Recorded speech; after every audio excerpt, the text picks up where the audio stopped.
Sir, live lo unnam sir, YouTube lo. Yeah. Okay. Right. Good evening, members.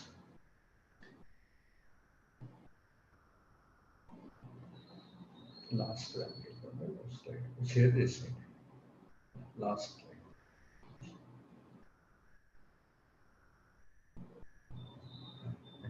Entire screen. Entire screen.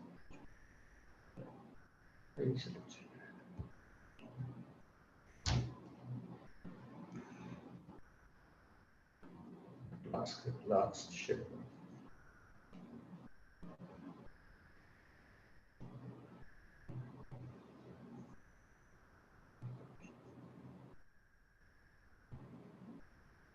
Last.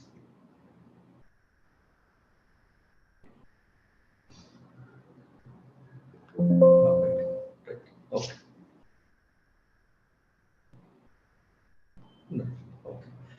Good evening, members. Welcome. I welcome you all to this session on Budget 2023, clause by clause analysis. I thank Rajendra Prasad Talluri, known as RP Sir, for readily accepting to share his knowledge on direct taxes, direct tax proposals in the budget 2023.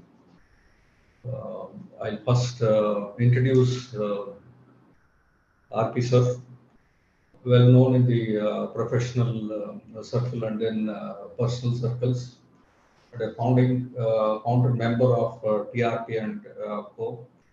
Is a member of Institute of Chartered Accountants and Cost Accountants. He has 17 years of post-qualification experience. He is one of the most distinguished faculties for direct tax laws and indirect tax laws.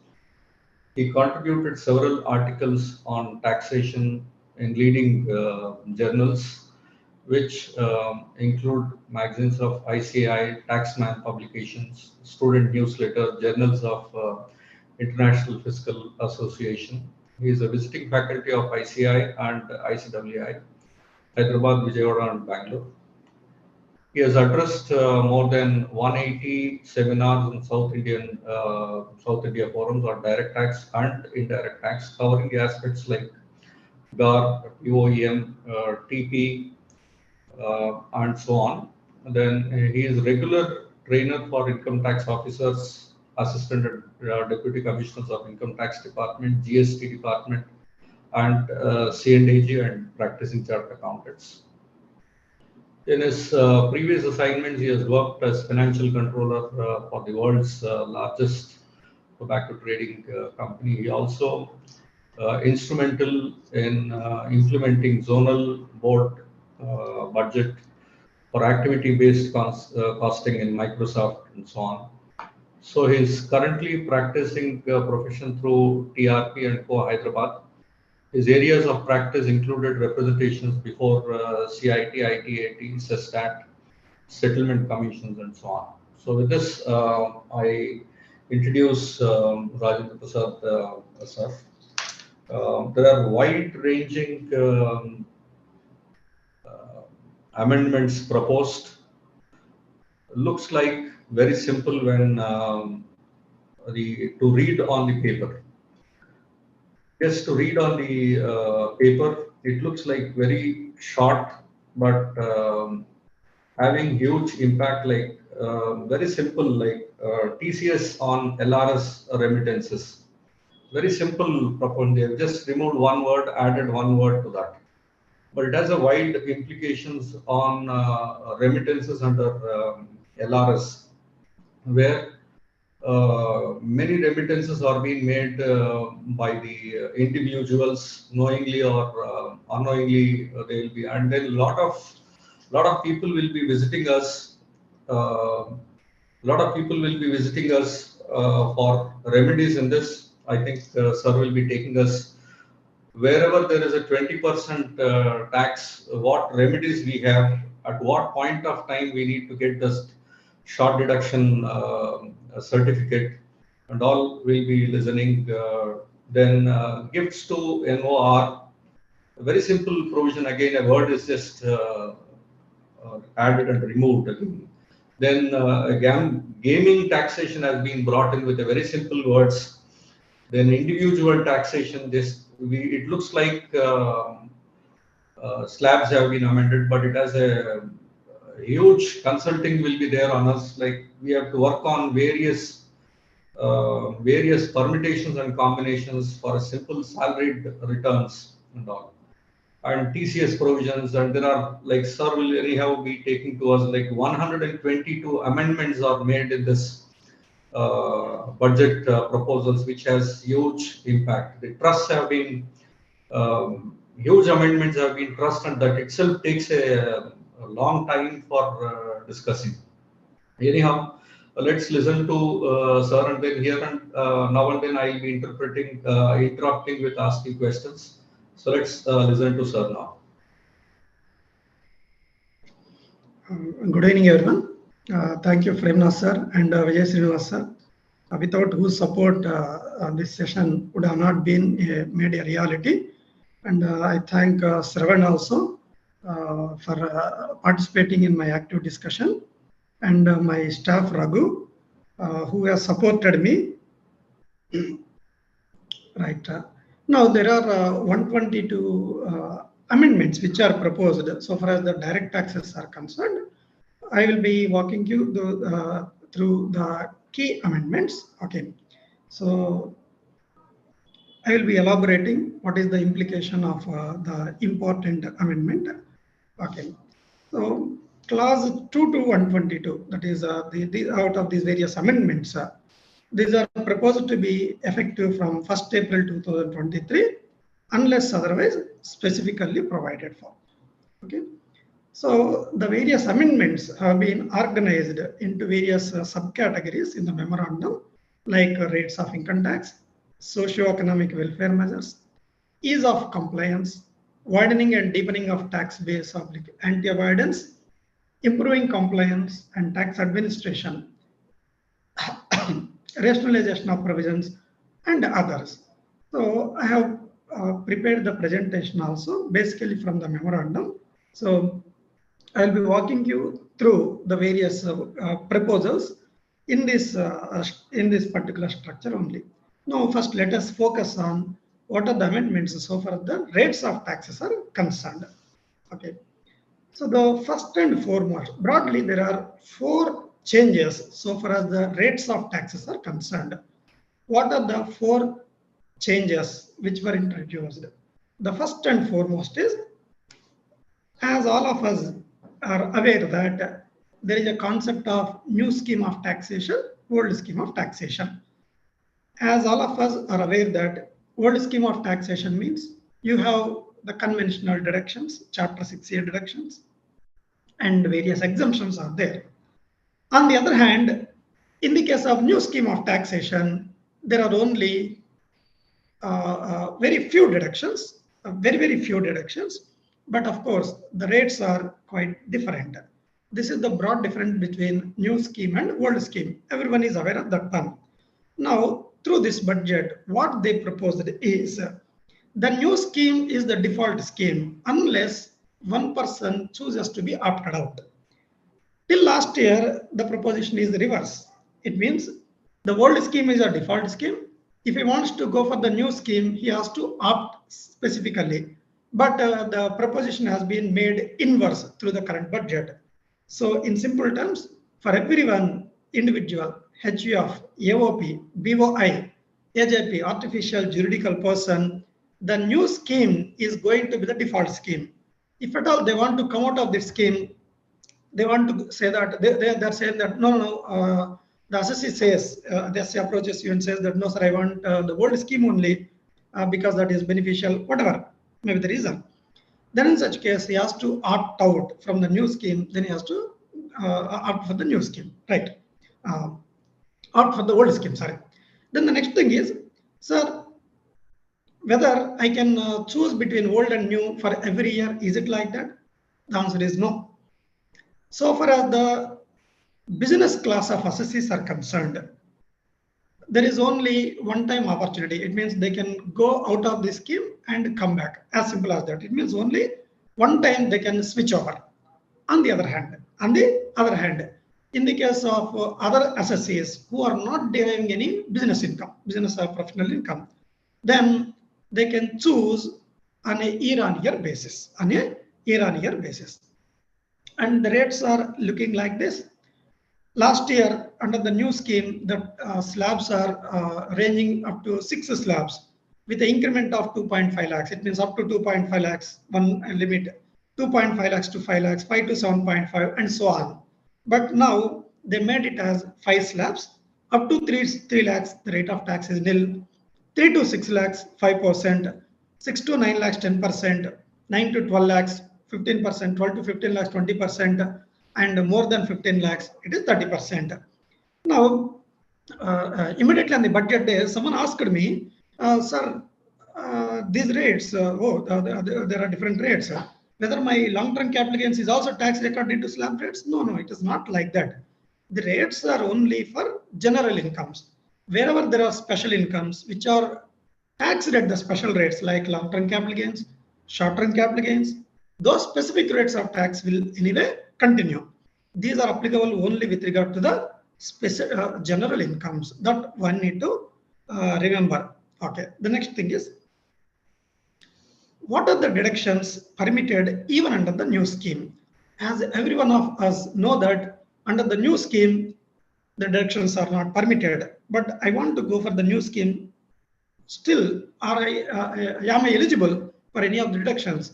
Yes, they promised total 5 deductions. 3 deductions are available for assessment year 23-24 as well as 24-25. From 24-25 assessment year onwards, there are 5 deductions available. First, let us see what are the 3 deductions which are available for the assessment year 23-24 as well as 24-25. There are 3 deductions. 80 CCD subsection 2 deduction, that is employer's contribution to NPS. Then 80 CCH subsection 2, central government's contribution to Agniveer Corpus Fund. I will walk you through, I will explain little later what is this 80 CCH subsection 2. Then 80 AA, deduction in respect of employment of new employees. These 3 deductions are available both for the assessment year 23-24 as well as 24-25. In addition, for the year assessment year 24-25, there are 2 more deductions which are promised in this budget. The first one is standard deduction against salary income. So we know that under 16(1)(a), there is a deduction of 50,000 rupees, up to 50,000 rupees. That is available even under the new scheme. Again, under 57(2)(a), deduction with regard to the family pension. That is nothing but 33 1/3% of the pension, or 15,000, whichever is lower, that is allowed as a deduction. Then, so this is the first change so far as the rates of taxes are concerned.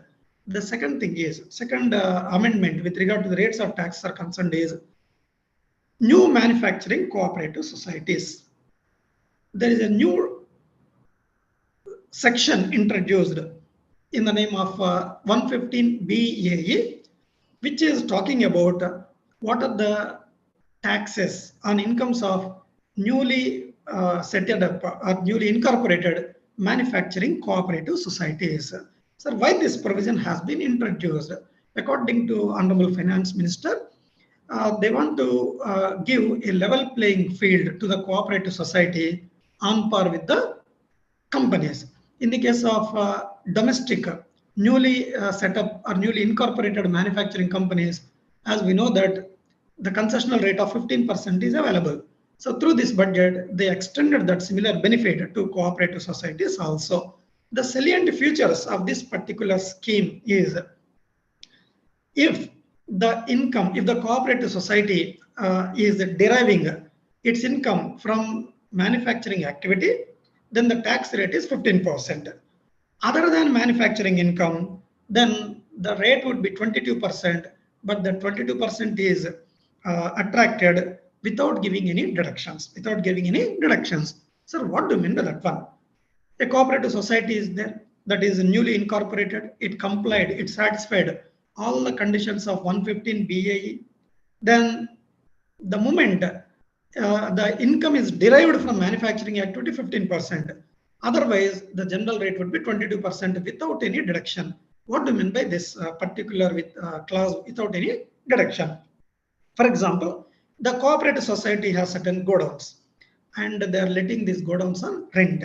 Assuming that they get a rental income of 1 lakh rupees per month.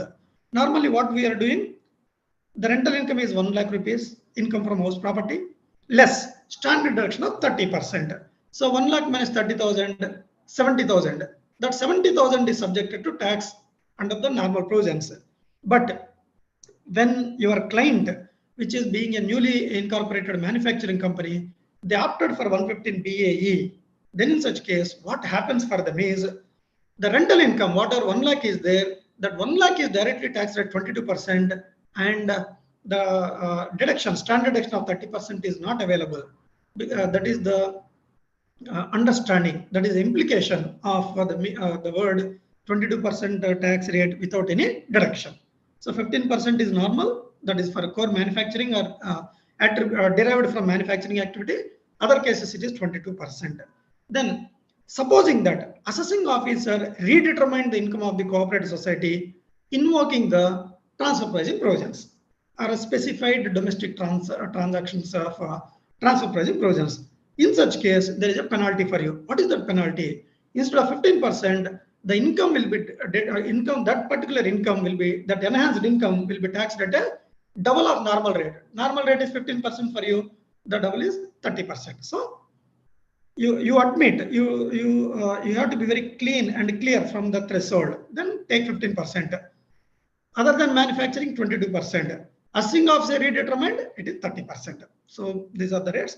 And STCG also attracts 22%. Right. Then further they clarified that, sir, I'm a manufacturing, you're talking about the the cooperative society should be engaged in the manufacturing activity. What businesses are included? What businesses are excluded? They clarified that generation of electricity is also treated as manufacturing activity. But the following 6 items are not covered under the manufacturing definition, like development of computer software. It is not available for this concessional scheme. Likewise, mining, conversion of marble blocks into slabs, bottling of gas into cylinders, printing of books, or production of cinematography films, or any other category as may be notified by the government. These are the prohibited list. It means if it is engaged in this type of businesses, it is not eligible for 115 BAE. That is the essence. So we have seen the second important change in the rate of tax also. The third important change so far the rate of taxes are concerned is surcharge. So the surcharge is capped at 25%. The maximum surcharge is pegged at 25% in the case of assessees who are opting for new scheme. For example, in the case of individuals, where their taxable income is more than 5 crore rupees, then the surcharge is used to be attracted at the rate of 37% till last year. Now, in the budget, what they proposed is, okay, here I am giving you a concession. That concession is, you go for the new scheme, the maximum surcharge is capped at 25%. On the other hand, if you are continuing under the old scheme, again, the old surcharge is applicable, that is 37% will be applicable. This is the third important change which they introduced. The fourth important change with regard to the rates of taxes are concerned as the maximum surcharge is capped at 15% for the AOPs where all the members are companies. Last year, the similar provision was introduced, but at that time, what they talked about is maximum surcharge in the case of AOP is 15%, where the AOP consisted of only non-resident companies. Now the benefit is extended to any type of company. Now, from the assessment year 24-25 onwards, where there is a AOP, it consisted of only companies. It can be a domestic company, it can be a foreign company, any type of company. Then in such case, the maximum surcharge attracted for them is 15%. So these are the changes with regard to the rates of tax are concerned. Other thing is also there, like 87A rebate, 100% of tax rebate is extended in the case of new scheme where the taxable income is up to 7 lakh rupees.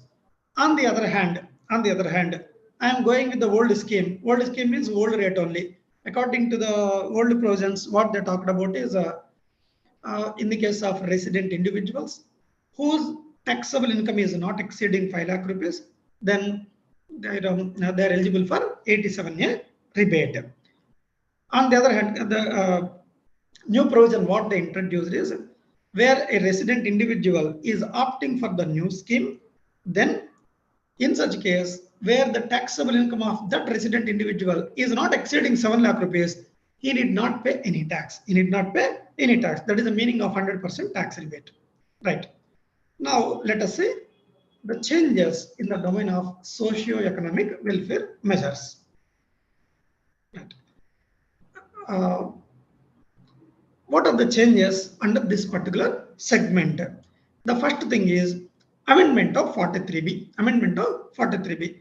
So what they have done is, as all of us know that 43B talks about payments to, or certain expenses will be allowed on a payment basis only, irrespective of your method of accounting being followed. Right, like taxes, duties, cess, employers' contributions to PF, the welfare schemes, leave encashment, etc., etc. Under that 43B category are interest to banks, financial institutions. The list of 43B has been enhanced by adding one more thing. That one is payments to the small and middle enterprises which are registered under MSME Act. So the assessee, the vendor is registered under MSME Act. Then in such case, the law is very clear now. 43B says that you pay that person within the time prescribed under section 15 of that particular act.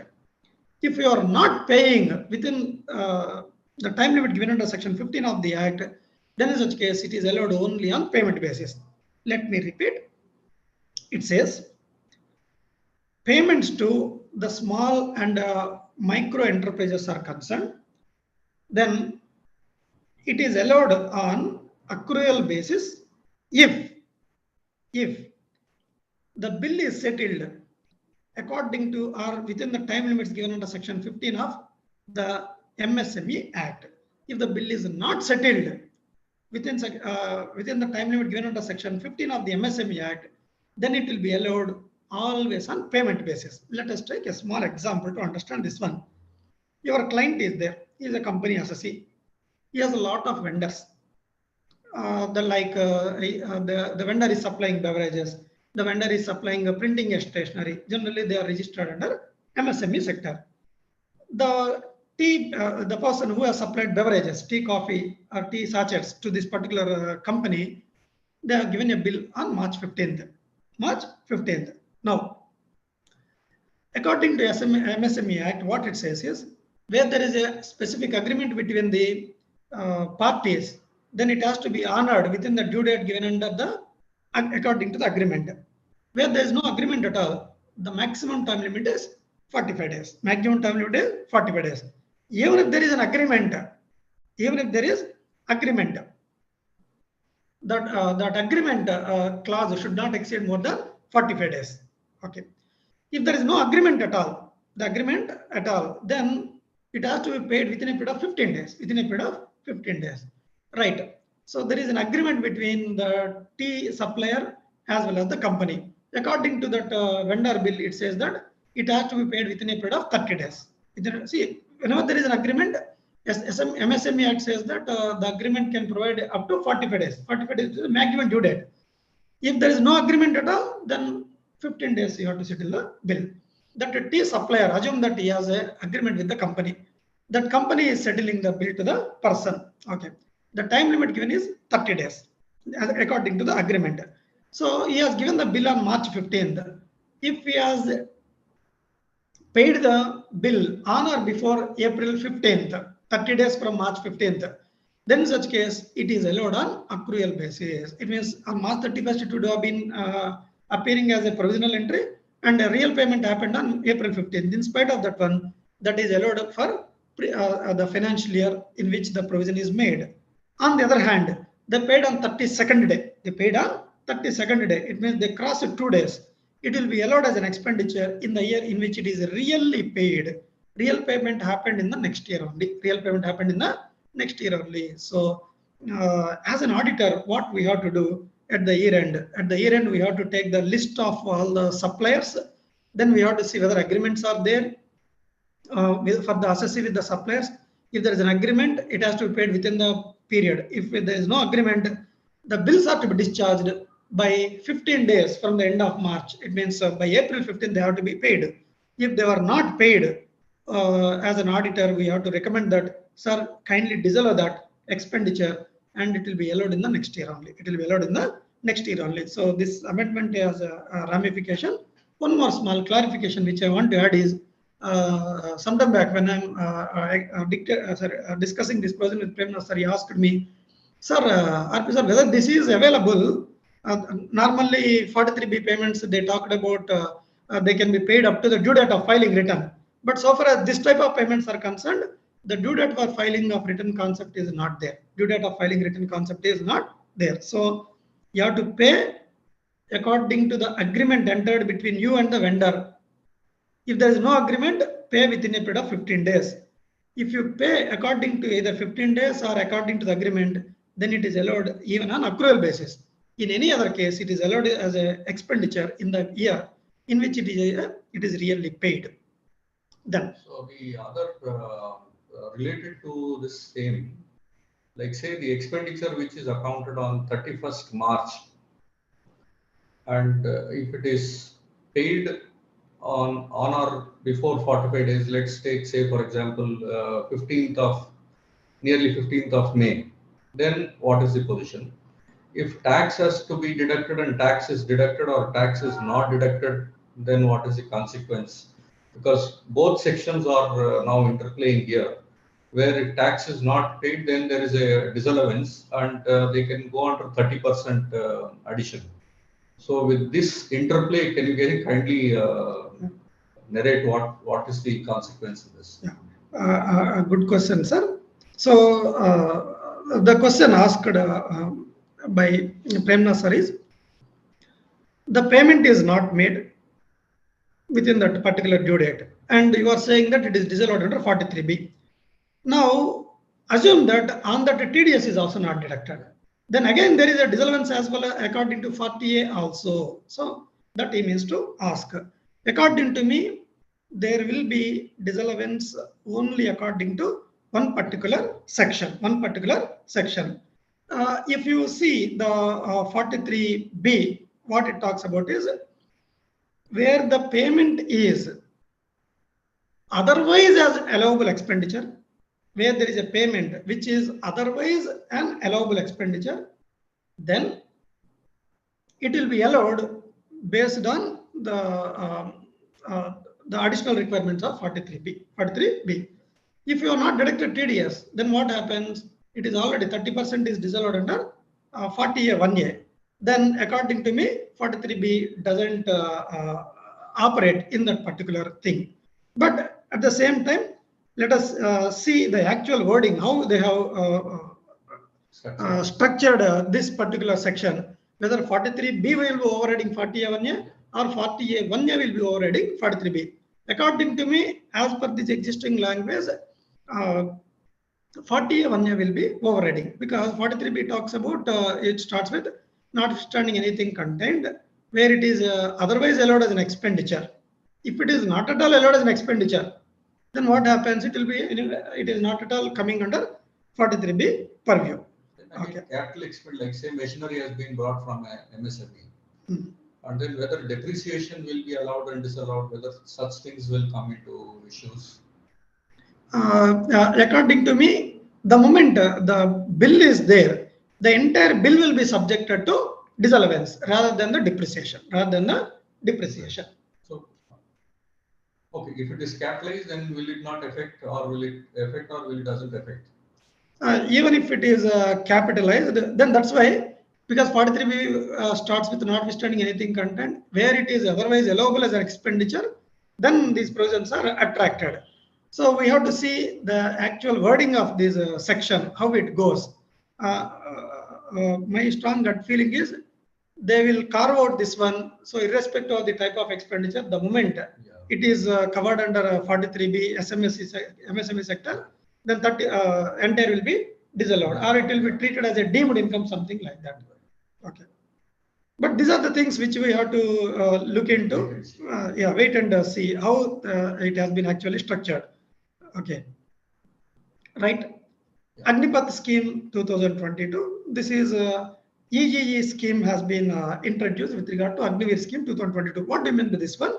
So Agniveer scheme 2022, what it talked about is the central government introduced new scheme, like up to period of 4 years or 5 years. The potential soldiers, they will be joining. They have to serve as a some trainees like that. After 4 years, 4 years of that, or 4 years or 5 years of that particular training period, they'll be absorbed into the army, like they'll become a real soldier upon fulfillment of certain conditions. This was the broad structure of the scheme. Up to the period of this training period, the government pays some stipend or the government pays some salary. Then, in that scheme, what they provided is, this is the scheme. Apart from the salary, central government also contributes 30% of the monthly salary to the Agniveer scheme, Agniveer Corpus Fund. Agniveer Corpus Fund. It is like, in layman terms, for only understanding purposes, it is like a PF. It is like a PF. So Agniveer has to contribute 30% of his package, 30% of his package to the corpus, and central government will make a matching contribution. With regard to these things, the structure of taxation is EEE, scheme of taxation. What do you mean by that one? The contribution of the central government is taxed as a salary under section 17(1).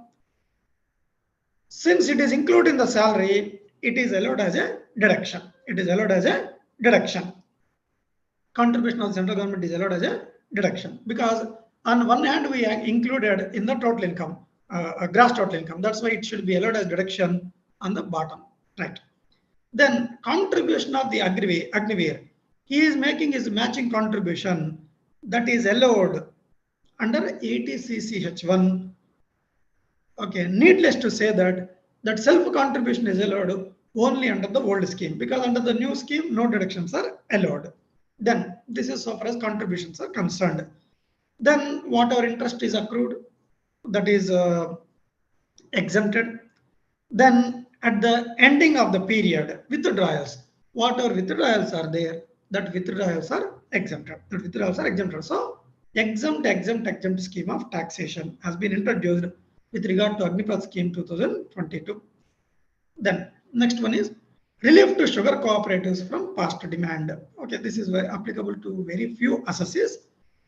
See, in the case of cooperative sugar factories, the cooperative societies which are engaged in manufacture of sugar, they used to procure sugar cane at certain statutory minimum price. After acquiring, according to the industry practice of the sugarcane industry, they have to pay some price over and above the statutory minimum price. That is called FCP, final cane price. Now there are a lot of issues on that one. Prior to the introduction of 36(1)(17), the issues are related to assessment.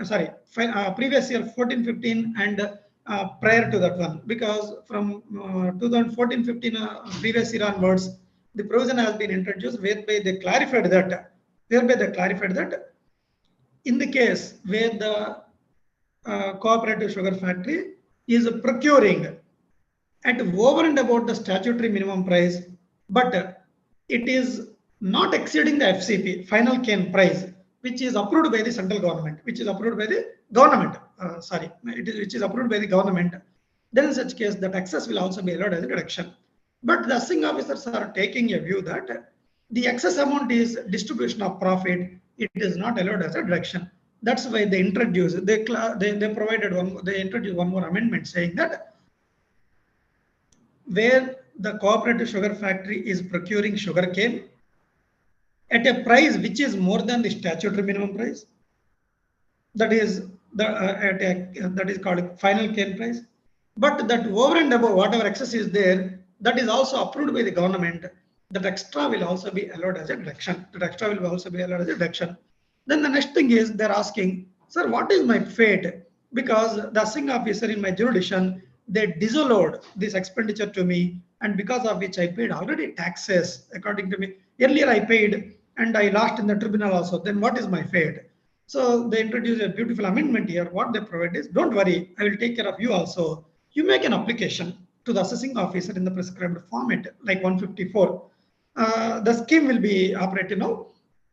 So once you make an application, the assessing officer will give you refund of whatever extra taxes you paid. So the suitable amendments were introduced by amending section 154 as well as 155 also. The assessing officer has to dispose of your refund application within a period of 4 years from the end of the year of 1st April 2022. So the assessing officer has to dispose your refund application maximum by 31st March 2026. Right? Then 194N provisions. As all of us know that 194N talked about TDS on cash withdrawals from the current accounts or from any of our accounts in excess of 1 crore rupees. So as all of us know that where you are withdrawing cash in excess of 1 crore rupees, then the TDS rate is 2%, assuming that you are a regular filer of income tax returns. You are not a regular filer of income tax returns, then the threshold will be, instead of 1 crore, the threshold is 20 lakh rupees. The threshold is 20 lakh rupees. So you are a regular filer of income tax return, then in such case, you can withdraw cash up to 1 crore. The moment it exceeds 1 crore, then TDS is attracted at the rate of 2%. This upper cap, this 1 crore has been extended to 3 crores in the case of cooperative societies. So where the person who is withdrawing the amount is a cooperative society, so the bank will deduct TDS at the rate of 2% only if it is exceeding 3 crore rupees. Only if it is exceeding 3 crore rupees. So that is all about 194N amendment. Then likewise 269SS and 269T provisions are relaxed. The limits under these two sections have been extended from 20,000 to 2 lakh rupees in the case of loans or deposits of primary agricultural cooperative society or primary cooperative agricultural and rural development bank. So where the deposit is accepted by a PAX, that is cooperative society, or PCARD, or loan is taken from these two by its members, then 269SS will be attracted only if the amount is exceeding 20,000 rupees. Only if the amount is exceeding 2 lakh rupees. For normal assessees, it is 20,000 rupees. In the case of PSC and PCARD, the limit has been extended to 2 lakh rupees. Parallel amendment has been introduced even in 269T also. Thus, where the deposit is repaid by the society to its members, or where the loan is repaid by the society, repaid to the society by its members, then also the limit is 2 lakh rupees instead of 20,000. Then relief for startup companies by extending the time limit from 7 years to 10 years with regard to section 79. See, section 79 provides that in the case of a closely held company, it cannot carry forward the losses from 1 year to another year. From 1 year to another year. If there is a change in the voting power of 51%. To put it differently, if there is a closely held company, if it wants to carry forward the losses from 1 year to another year, then not less than 51% of the voting power as on the last day of the previous year in which the losses are incurred should be in the hands of the same set of persons as on the last day of the previous year in which losses are proposed to be adjusted. So 51% of the voting power should be in the hands of the same set of persons if they want to carry forward the losses to subsequent years. But there is a relaxation given with regard to the eligible startups which are registered under 80 IAC. 80 IAC. So the moment they are registered under 80 IAC, then what happens is this 51% shareholding pattern we won't apply at all. The law provided that if all the members, all the old members continue to be the members even in the succeeding years, then losses can be carried forward. Losses can be carried forward. There are 3 members in the year 1. There are losses in that particular year 1. There are losses in that particular year 1. They want to carry forward to second year. In the second year, in addition to these 3 members, 2 more members joined. So long as these members are continuing, the old members are continuing. So old members in the year in which losses are incurred continue even in the second year. All the 3 members continued. In addition, some members joined. So they are eligible to carry forward these losses to subsequent year. One more condition given under section 79 is this losses, in order to carry forward the losses to subsequent years without applying the concept of 51%, the time limit given is only 7 years. The losses should have been incurred within a period of 7 years from the year of incorporation. If the losses are incurred after 7 years, then they will be treated as normal assets. Then 51% voting power we will examine. So this 7 years has been extended to 10 years by the Finance Bill 2023. Then the next one is 80 IAC. As I told you, 80 IAC, the newly startup eligible startups. In the case of eligible startups, the maximum time by which they have to be incorporated is 31st March 2023. Now that has been extended to 31st March 2024 in order to encourage startups. Then the next one is conversion of gold into EGR and vice versa, where you are converting the gold into electronic gold receipt, or the electronic gold receipt has been reconverted into gold. It is not treated as a transfer. It is not treated as a transfer for the purposes of capital gains.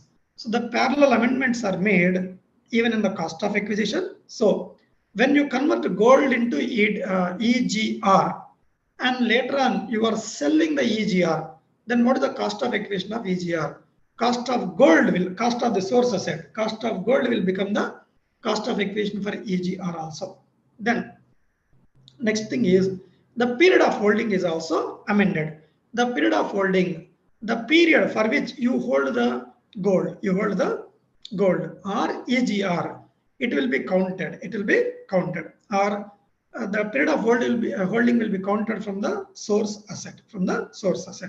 So these are the amendments which are introduced with regard to subsection 42A, 49 and 47. So in principle, what they provide is conversion of gold into electronic gold receipt is not treated as a taxable transfer.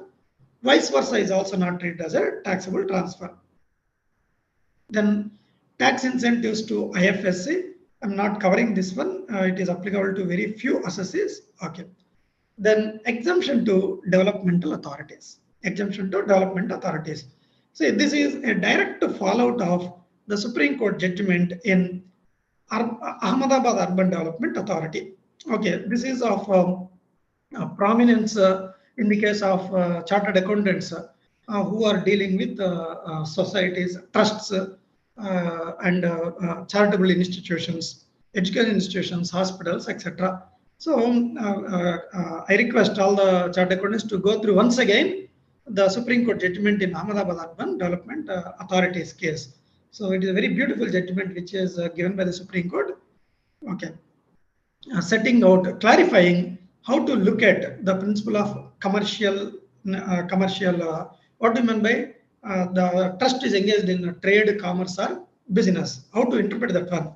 In fact, even they have given a clarification with regard to ICAI also, how they have to look at it. Okay, so in principle, what they talked about in this particular judgment is they segmented the assessees into various categories. What is the, how you have to look at the term commerce so far as education institutions are concerned, so far as societies are concerned, so far as trusts are concerned, so far as government bodies, government authorities are concerned. So far as the government authorities are concerned, the Supreme Court held that the government authorities are boards, bodies, they are established for a specific purpose. Their objective is to pursue those objectives, to discharge those functions. For example, in our Hyderabad, there is a board called Hyderabad Metro Water Service Board is there. Its function is to supply drinking water, potable water to the people, the resident habitats of Greater Hyderabad Municipal Corporation. This is their main objective. In that process, they may charge some water charges. In that process, they are collecting this money. Okay, fine. Then they have a 5-story building. One of the floor has been given to Sestat on a rental basis. Now, the Commissioner of Income Tax Exemptions or Director of Income Tax Exemptions, they are asking a question. Why can't we treat it as a commercial organization? Because you are charging rental. The rental in that area is assumed that 50 rupees per square feet. You are also charging at the rate of 50 rupees. So I don't want to give an exemption under 1046 or 12A, whatever, because you are engaged in commercial activity. Or I don't want to exempt that portion of income because rental income is commercial. Then the Supreme Court in this particular judgment, Ahmedabad Urban Development Authority held that, see, the government bodies, organizations are established to discharge constitutional mandates or for a specific purpose. So their dominant objective is to pursue those objectives, but not earning rental income, In that process, they may get. That's why you should not deny them any of the core exemptions. So the government understood the message from the Supreme Court judgment. They tell that, okay, we will keep 1046 intact because under 1046, one of the conditions are if a board, authority, trust, commission wants to be notified by the CBDT under 1046, it should not engage in any commercial activity, one of the conditions. That's why they introduce a new section called 1046A. What they are told is, okay, you engage in these your activities, all incomes are exempted, subject to notification in the Gazette. So the beauty is the Supreme Court gave judgment. Immediately the government responded saying that, okay, we understood the message and they made it very clear proposition now. Yes, you pursue your main objectives. In the process, if we get petty income, that is also exempted. There is no point for us to suspect you. Okay. And all the pollution control boards which are there, regulatory electricity regulatory authority commissions. Yeah, I think these are all the bodies which will run to now get registered under 1046A. Yes, sir. Correct, sir. So under 1046A, they can get themselves registered. But under 1046A, they should be engaged either in housing accommodation or development or improvement of cities, towns, villages, or regulating, developing activity for the benefit of general public, or regulating any matter for the benefit of general public arising out of the object for which it has been created. So pollution control board also, there is nothing wrong as I guess, because they can say that we are doing an activity for the benefit of entire general public. They can get themselves. But we need to examine in detail the other wordings, sir. This is a professional opportunity for the members to, for registrations and all, probably we need to work out. Suggestions and all will be there on this areas. Yes, sir, I watch on that Prem sir's remarks. As you know that, as members have observed that section charitable trusts 1023C and 1046, all these are made mutually exclusive. It means if you claim one exemption, you can't claim the other one. So you have to examine what is the right exemption for you. You have to choose only that particular exemption.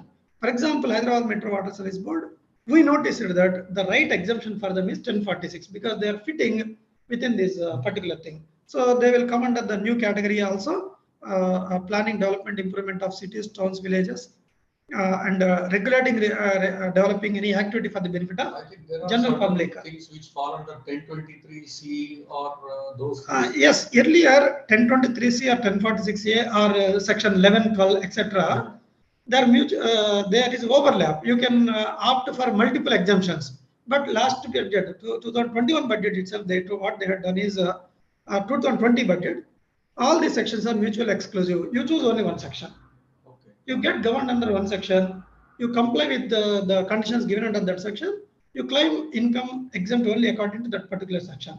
So either you get yourself registered under 12 series, 12A, 12AB, etc., or 1023C or 1046.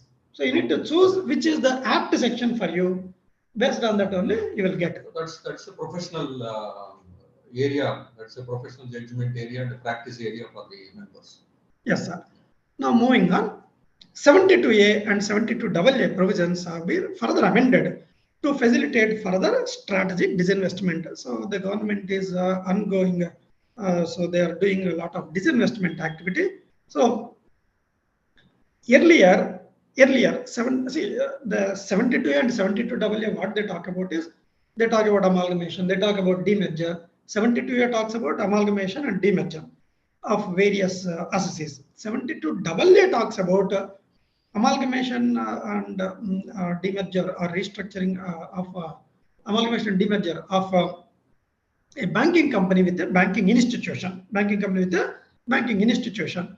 Now, what they have done is, so in the case of amalgamation, what happens is the losses and depreciation of the old entity in the sense that amalgamating entity is eligible to be carried forward in the hands of the amalgamated entity.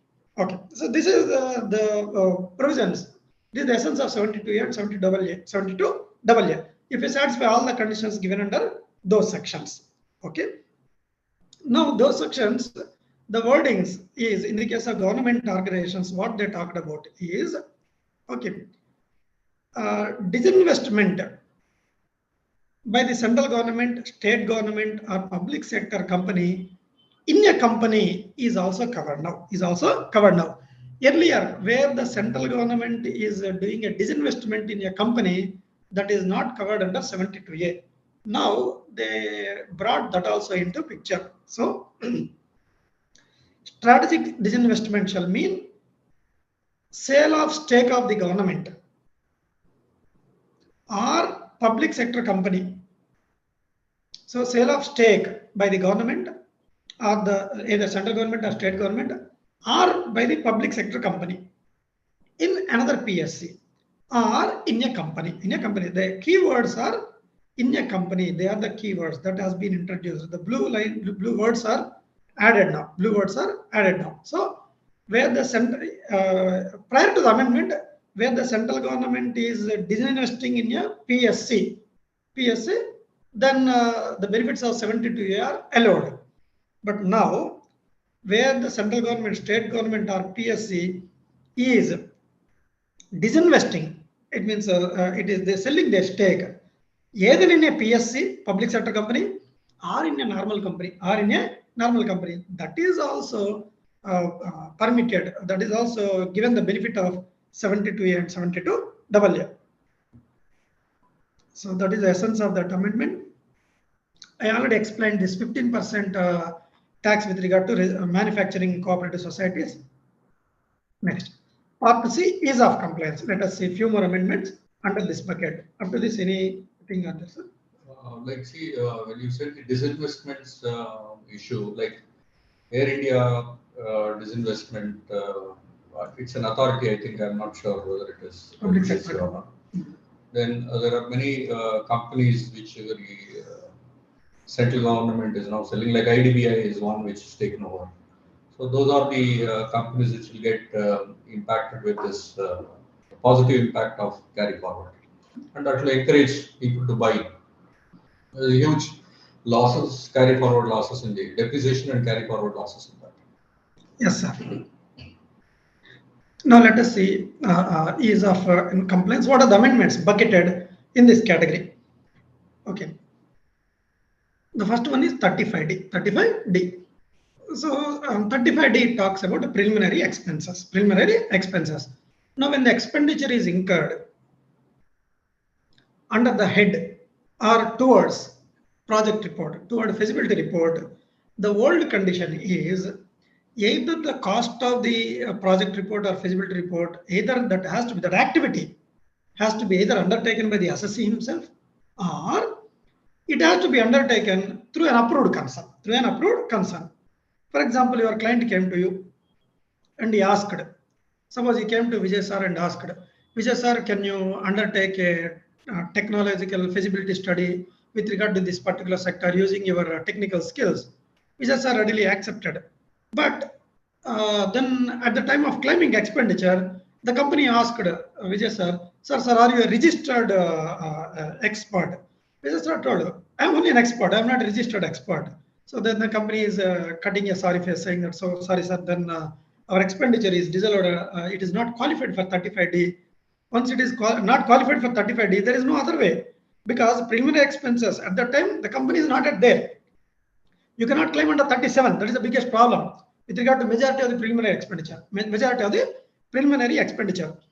Now, that's why 35D says that even prior to incorporation, if you are incurring any expenditure, so prior to the assessee coming into existence, you are incurring expenditure. That is allowed under 35D. 35D. Now, at the end, they realized that Vijay sir is not a registered or approved by the CBDT. Then what to do? His expenditure, they paid in account paycheck, everything. He has given a GST bill, everything. Then it is not allowed under 35D. It is not allowed under 37(1) also, because that has been undertaken prior to incorporation, prior to the existence of the assessee himself. Then what is the remedy? A lot of challenges happened on this particular thing. The beauty in this budget is, see, immediately whenever there are small loose ends, they are plugging. Of course, some are really benefiting us, or some are closing the ends, some are benefiting the government also. So this is one beneficial amendment.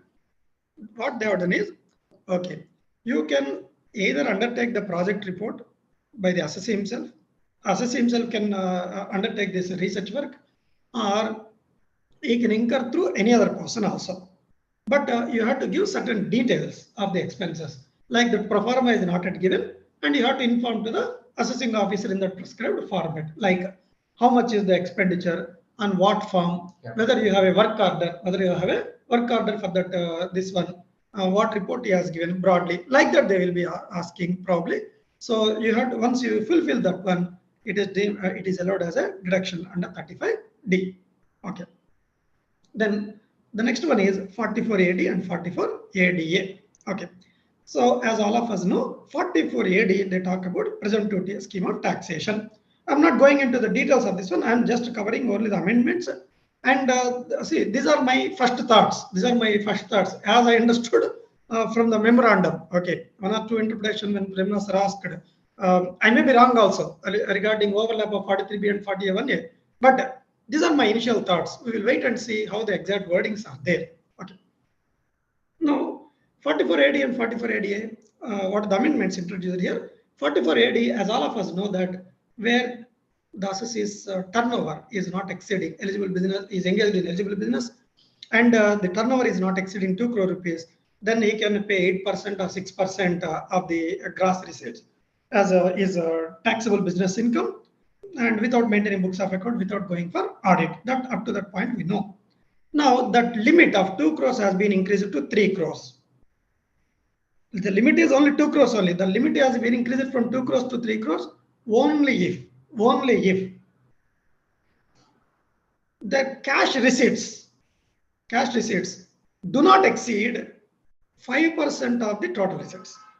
So where the assessee's cash receipts are not exceeding 5% of the gross receipts, then 44AD beneficial provisions are applicable up to a turnover of 3 crores. Sir, cash receipts exceeded 5% of the gross receipts. Then in such case, you have to examine the turnover of only old limit. Old limit is nothing but 2 crore rupees only. That is amendment which they introduced with regard to 44AD. Now, 44ADA. 44ADA is applicable to us like chartered accountants, or many professionals. 44ADA, it talks about with regard to the notified professionals. They can offer income on a presumptive basis, like 50% of the receipts, 50% of the receipts are treated as the taxable professional income. Now, they extended the limit from 50 lakhs to 75 lakhs only to those professionals where the cash receipts are not exceeding 5% of the gross receipts. Okay, where the cash receipts are up to 5% of the gross receipts. Then in such case, the limit is to be reckoned as 75 lakhs instead of 50 lakhs. So in a lighter way, one person yesterday asked me, I don't want to name that person. What he is telling is, sir, why at all we will get cash receipt? We will never account the cash receipt. Okay, so I'm not answering that question. Of course, I appreciate that one.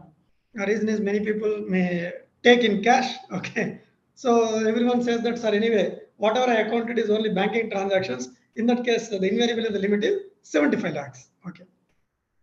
Next one, 197. The 197, as all of us know, they talked about lower TDS certificate.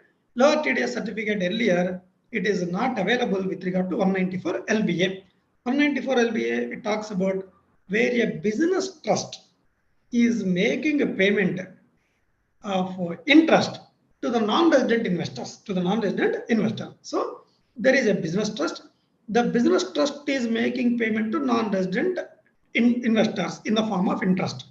Then in such case, they have to deduct TDS at a rate of 5%. But many of the non-resident, they are saying that other than this income, we don't have anything. So because of the slab, first slab itself, we are getting a refund situation. That's why they understood this position. Remember, okay, either in GST or the income tax, what they are doing is they are very quick in making amendments. Okay, it means government is proactively acting, probably because of digitization. They are getting the data readily. Earlier, it is not, I'm not blaming earlier governments like that. What I'm telling is, now, of late, the government is using technology. Now they get data. Yes, they are realizing, oh, because of 194 LBA section, we are giving most of the refunds. Then why can't we amend 197? Because it will reduce the work from both the sides. That's why they amended immediately, saying that, okay, lower TDS certificate is possible even with regard to 194 LBA payments. Then widening and deepening tax base. So any doubts up to points? Yeah. Then the next segment is widening and deepening of the tax base or anti-avoidance. Now the Finance Act 2019, that is the election year, the budget, post-election budget, the first budget post-election, they introduced a deeming gift provision to a non-resident. So where a resident or whoever is giving a gift to a non-resident in cash in excess of 50,000 rupees, that is treated as a deemed income under 918. 918. So that is the original provision which is introduced. Now they extended that provision, the deeming section, the deeming provision, not only to the non-residents but also to the RNORs, resident but not ordinary residents. So where a non-resident is receiving or RNOR is receiving cash gifts exceeding 50,000 rupees from a resident, then that is deemed to be a deemed taxable income in India. Deemed taxable income in India. It looks very simple, but when it looks to the without consideration, it will automatically lead to section 56. Then share of transfers, allotment of shares. I think all those things will get impacted because of this 9 amendment. I think 56 is also getting impacted with this. No, sir, it is not that one. It is only cash gifts only. 918 talks about only cash gifts. Shares, all those things, that is different. That is directly 56. But here it says, the wording says it is a cash money exceeding. Sum of money exceeding. Sum of money means cash.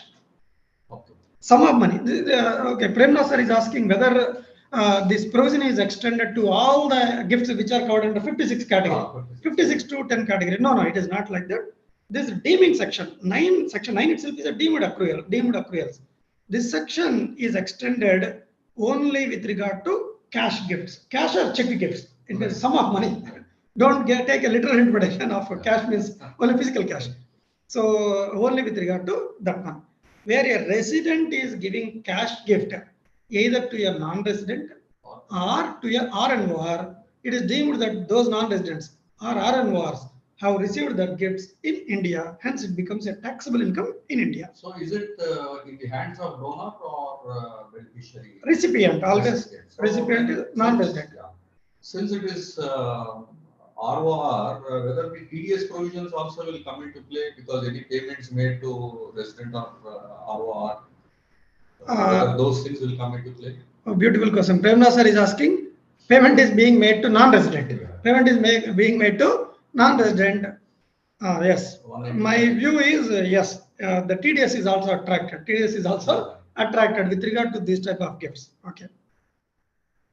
So far as payment to non-residents are concerned. Okay, there is a small correction in this slide. Okay, only heading is wrong. The blue heading is wrong. Red heading is correct. News agencies were hitherto exempt under 1022B. Now they removed that exemption because the government's motto is very simple. I don't want to give exemption to anyone. Okay. So, or I want to cut down the exemptions. Then the next one is this is a very beautiful amendment. Of course, it is a complex amendment also. Let me explain in simple terms. Where a business trust is distributing income to the unit holders, there is a pass-through effect given to the business trust with regard to certain incomes. Let me explain this concept. Business trust mobilizes money from various sources. It invests. It can be REIT or it can be InvIT. Then after that, it derives income from its investment. It receives, then it passes to its investors. So I repeat, there are 3 players here. Original investor is there. He is investing in a business trust. Business trust is collecting that money that they are investing in certain eligible projects. So the business trust is deriving income from those eligible projects. They are distributing that back to original investors. So pass-through effect has been given to the middleman. Who is the middleman? Business trust. With regard to 3 incomes: interest income, dividend income, rental income. So with regard to 3 incomes, it means where the business trust is receiving interest income from its investment, it is receiving dividend income, it is receiving rental income, and it is passing on these 3 incomes to its investors.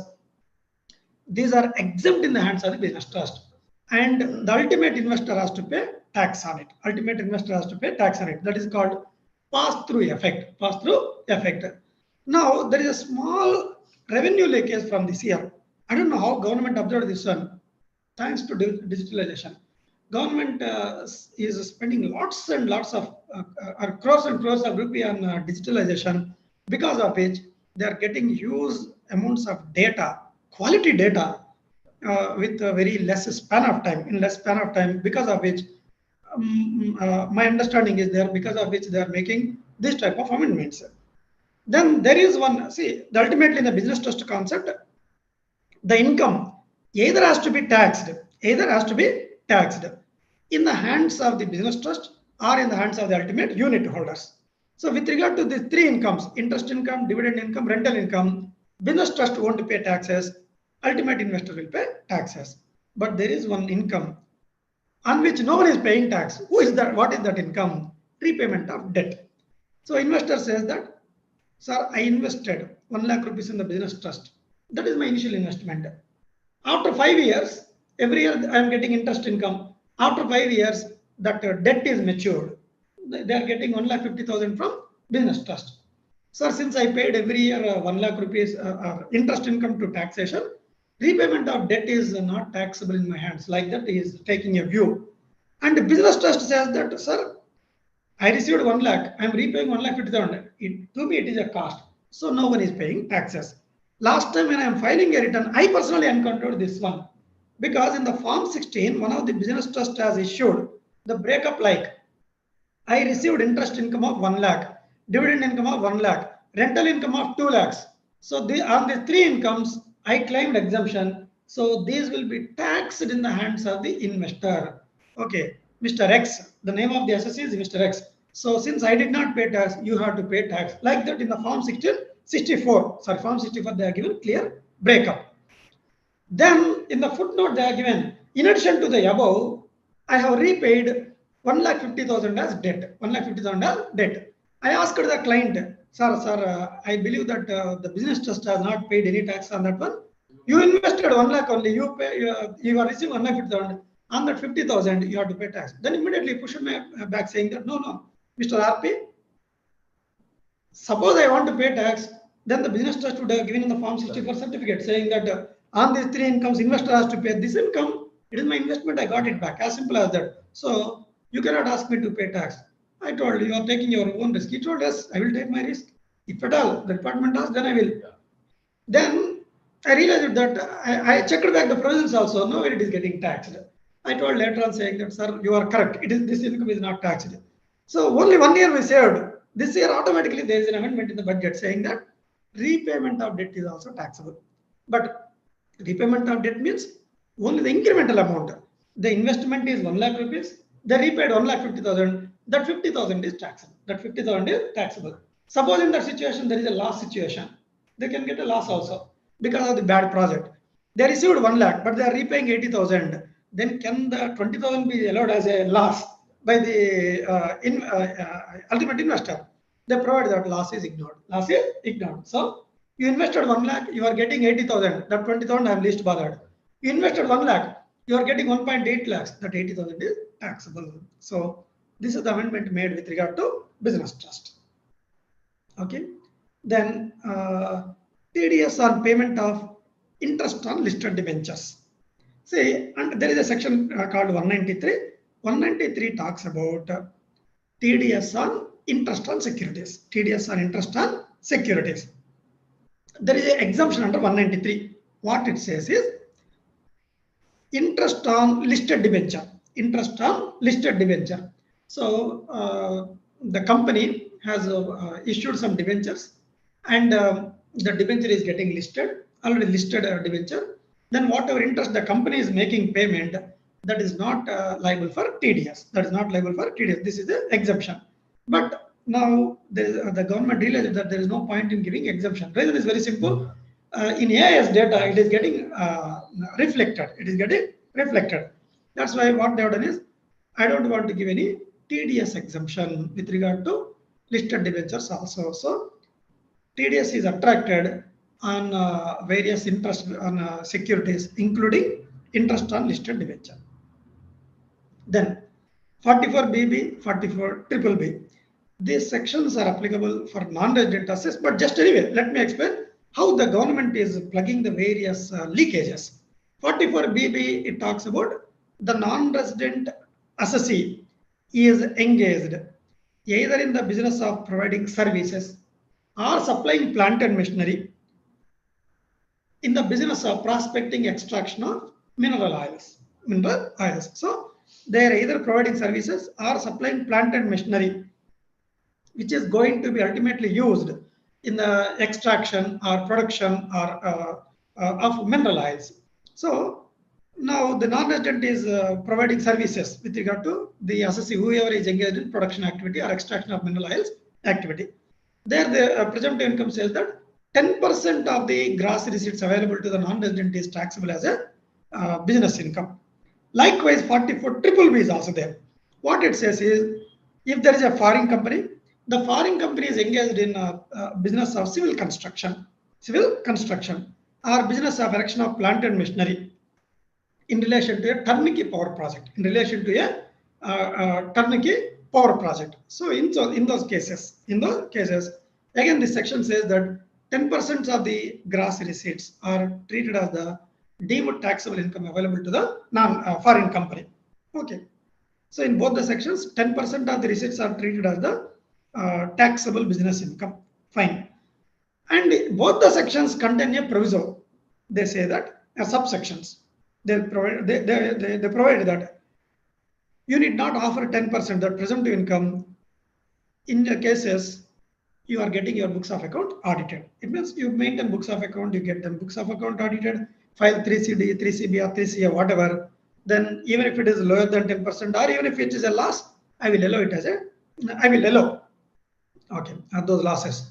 So many of the assessees, only one assessee we have seen. Okay, myself and Shravan has seen this one. Shravan's input we have taken, and Abhirup and I have dealt with this particular case. What happened is, one of the non-resident engaged in this type of business, what he told is, sir, I have a device to circumvent this entire transaction. What he is telling is, in the year of profits, he said that I will go for a presumptive scheme. 10% he will offer. In the year of losses, he says that I will file 3CD. So, in the year of profit, he says that 10%. That is perfect. The 10%, is he paying tax even on the 10%? No. He is saying my taxable business income is 10%. So, last year we filed 3CD.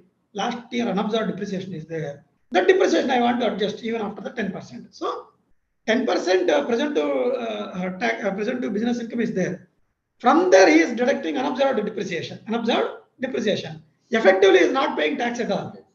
1 year he is saying that I am filing 3CD. Another year is saying that I will offer 10%. But under the 10% brought for unabsorbed depreciation, there are huge unabsorbed depreciations in those businesses. He wants to claim. We observed that over a period of 6 years, he did not pay anything. We realized, oh, this is a very good revenue. There is a lot of revenue leakage there. Then we don't know. The government immediately arrested this trend, saying that, okay, where you are offering, the new amendment is, proposed amendment is, where you are offering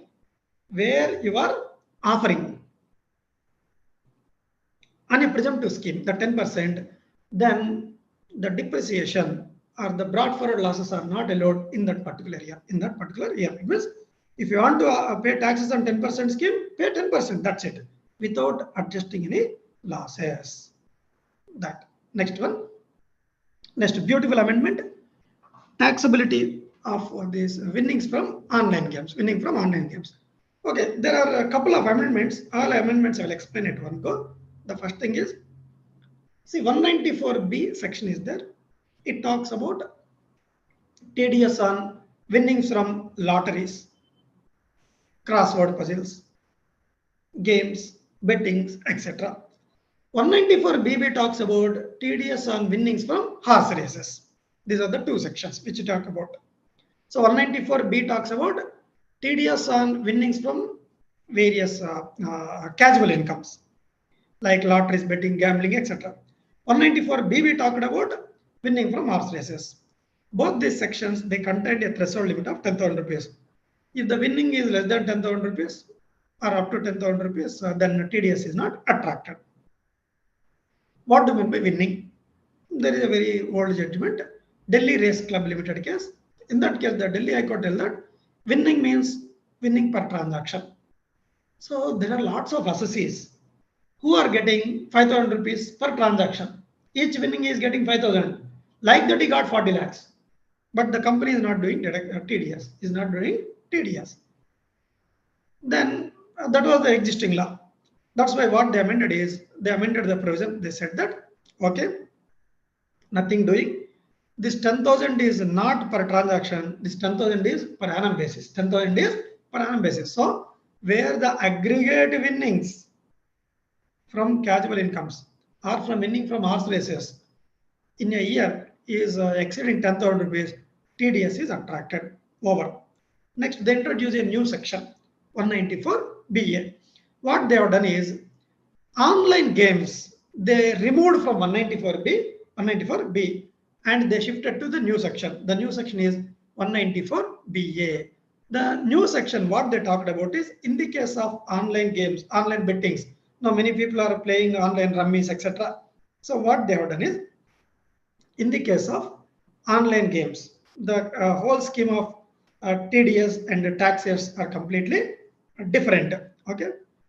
In the case of online bettings, online gamings, what they are doing is, we will identify according to prescribed formula what are your net winnings. What are your net winnings? Whenever you are withdrawing the net winnings, TDS is attracted. Net winnings. Assume that you invested 3 lakh rupees and you are playing daily. Balance is going up, balance is coming down, etc. After 3 months, it became 5 lakh rupees. So your 3 lakh became 5 lakhs. Okay, the computation of net winnings mechanism they will introduce through a rule that is given in this budget itself. Okay, just for understanding purposes, we are taking an example. The 3 lakhs you invested, that became 5 lakh rupees net winning. So what is the incremental amount? 2 lakhs.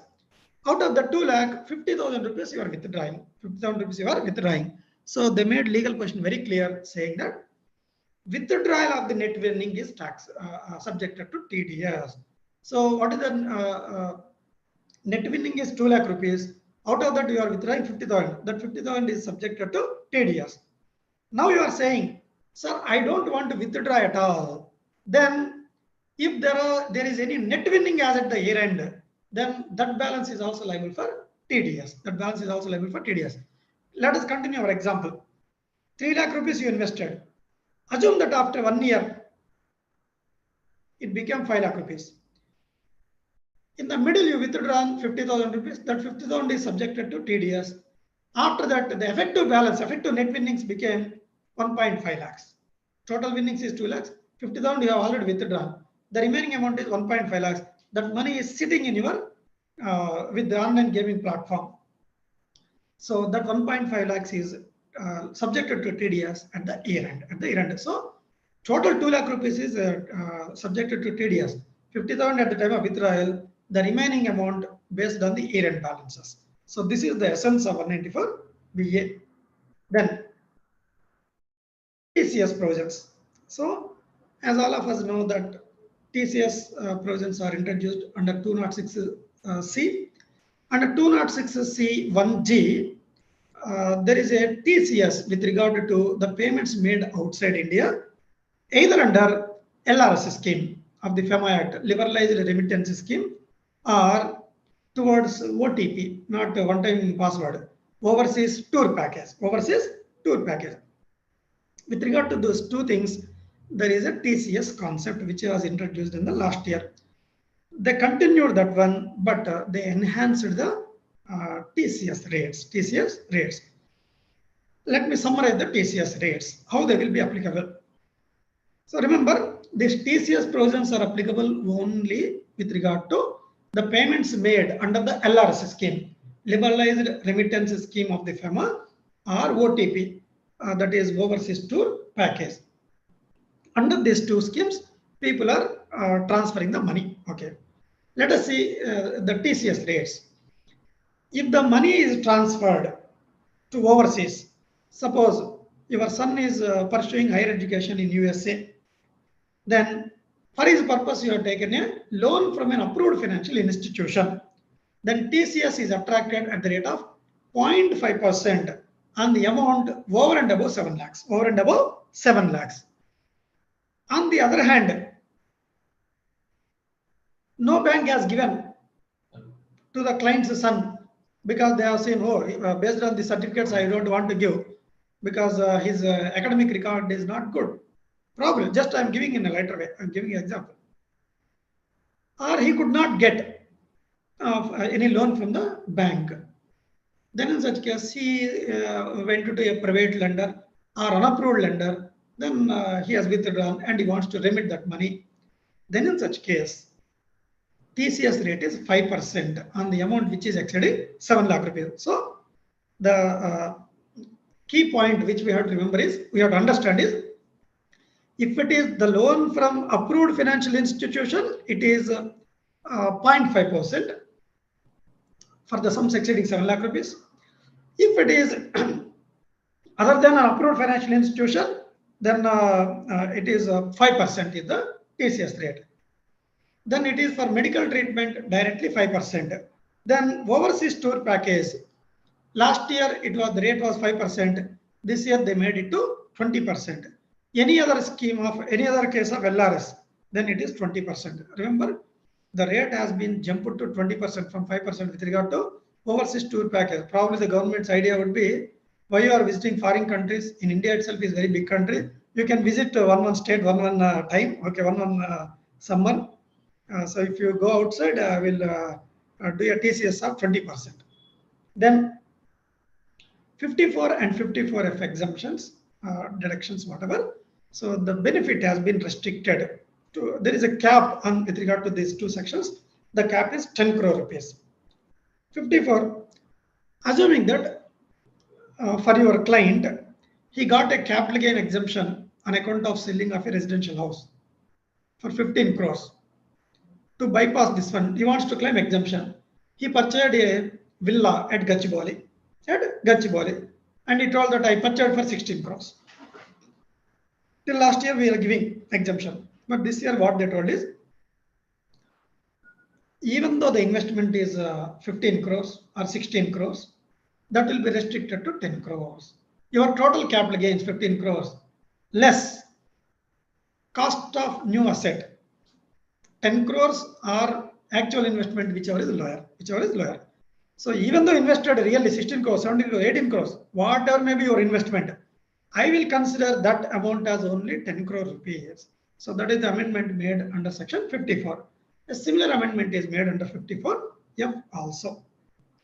Got one question on 54. Yes. F54F. Capital gains is calculated on the proportionate basis of investment. Now, where it is less than total sale consideration. Right. So if my, as per 54, if I am investing more than the capital gains, so proportionate is calculated. Will it be restricted to 10 crores or the investment itself is restricted to 10 crores? No. The scheming of 54, 54F both are on different footing. Right. 54, what we compare is gain versus investment. Right. 54F direct we will see only the total sale consideration. Right. Yeah. Suppose the total sale consideration in your case is 15 crores. Right. You sold gold for 15 crores. Right. And you purchased residential house for 10 crores or 15 crores. Yeah, 15. You invested 15 crores. Right. So even though you invested 15 crores, I will read it as 10 crores. 10 crores. Yeah. So what happened? 10 crores is invested means Only 10 by 15. 50%. 10 by 15. 2/3 is exempted. Yeah. 2/3 is exempted. So 2/3 is the investment is restricted to 10 crores. okay. Yeah. So in Premnath sir's question, he told me that he asked me, his client sold gold for 15 crores and that entire 15 crores he invested in a residential house. So number one, so far as 54F is concerned, what is the investment made? 15 crores. Really, earlier as per the old provisions, as entire amount is invested, entire amount is exempted. Now because of this amendment, the excess over and above 10 crores will be ignored. Yeah. So sale consideration 15 crores, investment restricted 10 crores. So out of 15 crores invested only 10 crores. So 10 by 15 is 10 by 15 is 2/3. So 2/3 of your capital gains is exempted. Like that you have to interpret.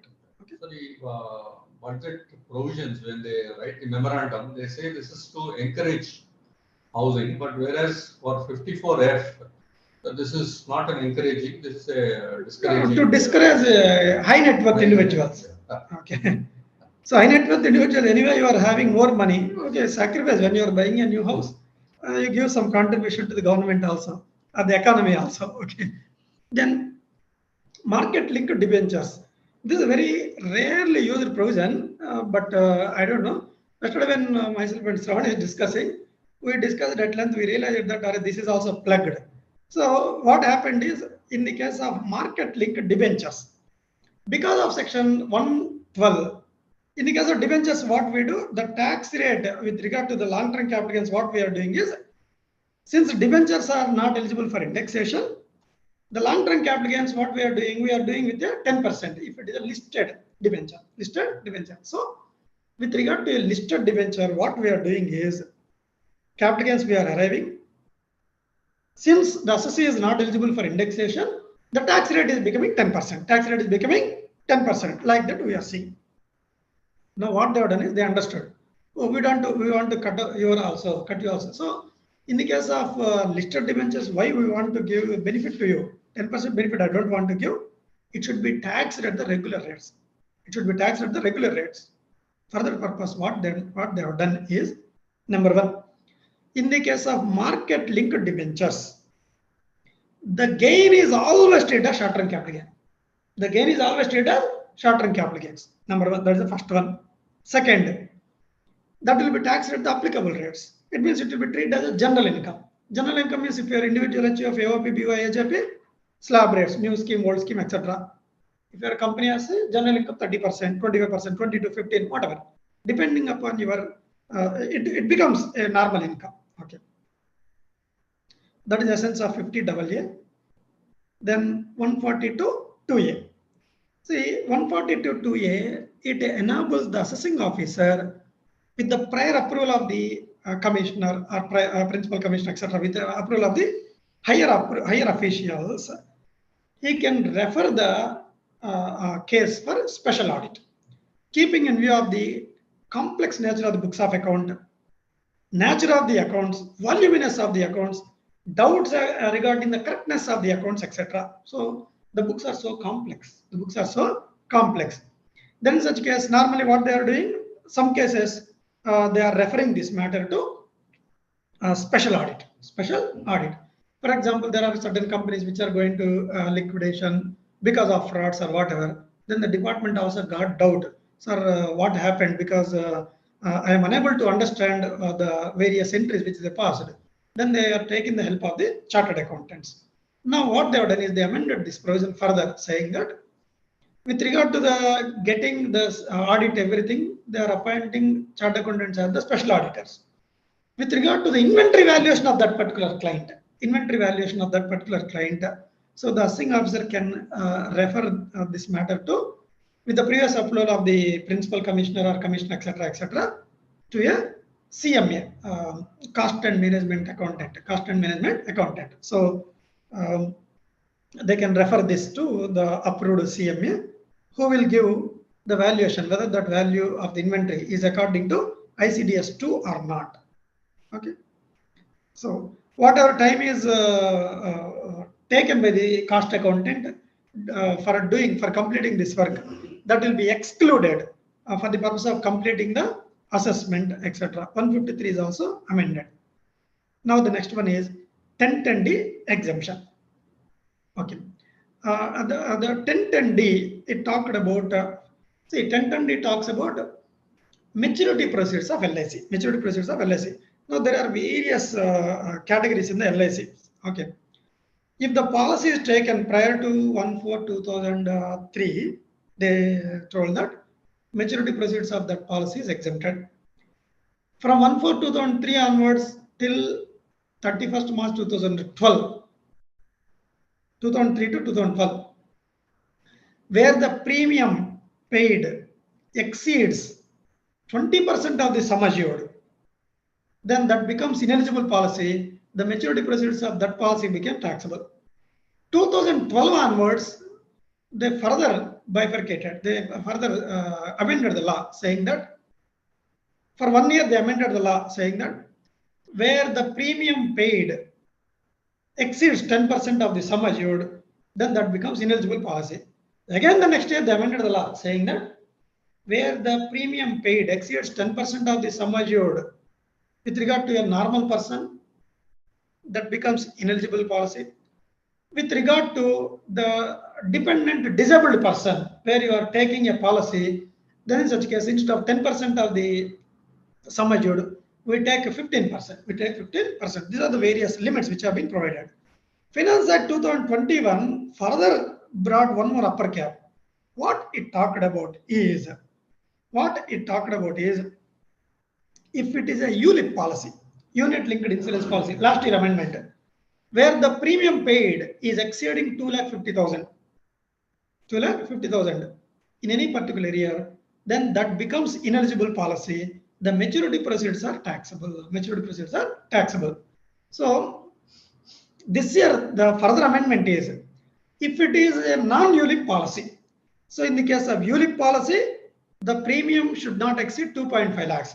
In the case of non-ULIP policy, non-unit linked insurance policy, the limit has been extended to 5 lakh rupees. So if it is exceeding 5 lakh rupees, that's it. That becomes ineligible policy. The maturity proceeds will become taxable. This is the one.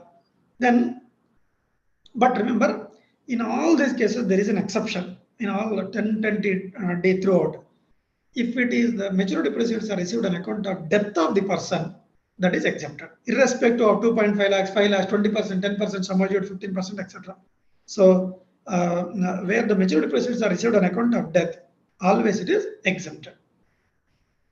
Next, 45(5)(a). This amendment is introduced because of the literal interpretation taken by many of the our chartered accountants. So 45(5)(a) talked about, in the case of individuals and HUFs who are entering into JDA agreement, joint development agreement, of their land portion to a developer they are giving, they are getting constructed flats as their share. So sometime back there was an amendment, 45(5)(a) was introduced. They clarified that you need not pay tax at the time of JDA, but available only for individuals and HUF. It is enough. You can pay taxes at the time of occupancy certificate. Provided you are not selling any of your flats prior to that date. If you sell your flat, then capital gains is triggered on that day itself. With regard to the remaining flats, the capital gains is attracted based on the stamp duty value of those flats as on the date of occupancy certificate. Okay. Then, as on the date of occupancy certificate, he has 8 flats. The landlord, individual or HUF, is having 8 flats. The stamp duty value I am taking. So the definition of 45(5)(a), if you look at what it says, is consideration is nothing but stamp duty value of the flats of the share of land of his share plus any amount received in cash. Sometimes from the builder, the landlord is taking 50 lakhs or 1 crore as the additional consideration. He says that, sir, I'm entering into a JDA. Okay. What is the guarantee that you will complete the project? In between, if you leave, what is my position? That's why he's taking something in cash also. Now, what is the total sale consideration? Stamp duty value of the flats as on the date of occupancy certificate plus whatever cash is received. That is the total consideration received. But since the section uses the word cash, many people, businessmen also started interpreting cash means physical cash. Cash means physical cash. Then they clarified that cash means not only cash, okay, any amount received in the form of cash, account pay, check, DD, or any other consideration also. So this is the amendment. Okay. Next one. Double deduction is not allowed with regard to interest on borrowed capital. Okay. Right. So what they are talking about is interest on borrowed capital. Many people, what they are doing is they are claiming first under section 24 when they are calculating IHP income, interest income from house property. Sometimes they are claiming under chapter 6A. Of course, under chapter 6A, Okay. Interest generally is not allowed. Then what they are doing is, they are claiming the same interest as cost of acquisition or cost of improvement under the head capital gains also. Many courts held that this double deduction is permitted. Double deduction is permitted. That's why what they have done is, where interest on borrowed capital is claimed as deduction, either under IHP, income from house property chapter, or chapter 6 deduction, then that part is not allowed as a deduction. That part is not allowable as neither cost of acquisition nor cost of improvement. So just they are plugging the revenue leakage. Don't claim double deduction. That is the essence. Then this cost of acquisition and cost of improvement in the case of self-generated assets. So long back, the Supreme Court in its landmark judgment BC Srinivas Shetty case held that where any of the components of the capital gain cannot be determined. For example, sale consideration. For example, cost of acquisition is not determined. In that particular judgment, what happened was cost of acquisition of goodwill cannot be determined. When one of the components of the capital gain cannot be determined, then capital gains is not at all. The capital gains won't be arising in that case. Like that, they held.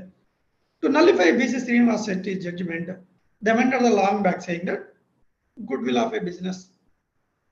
Okay, so that will be taken as 0. It means self-acquired intangible, that will be taken as 0.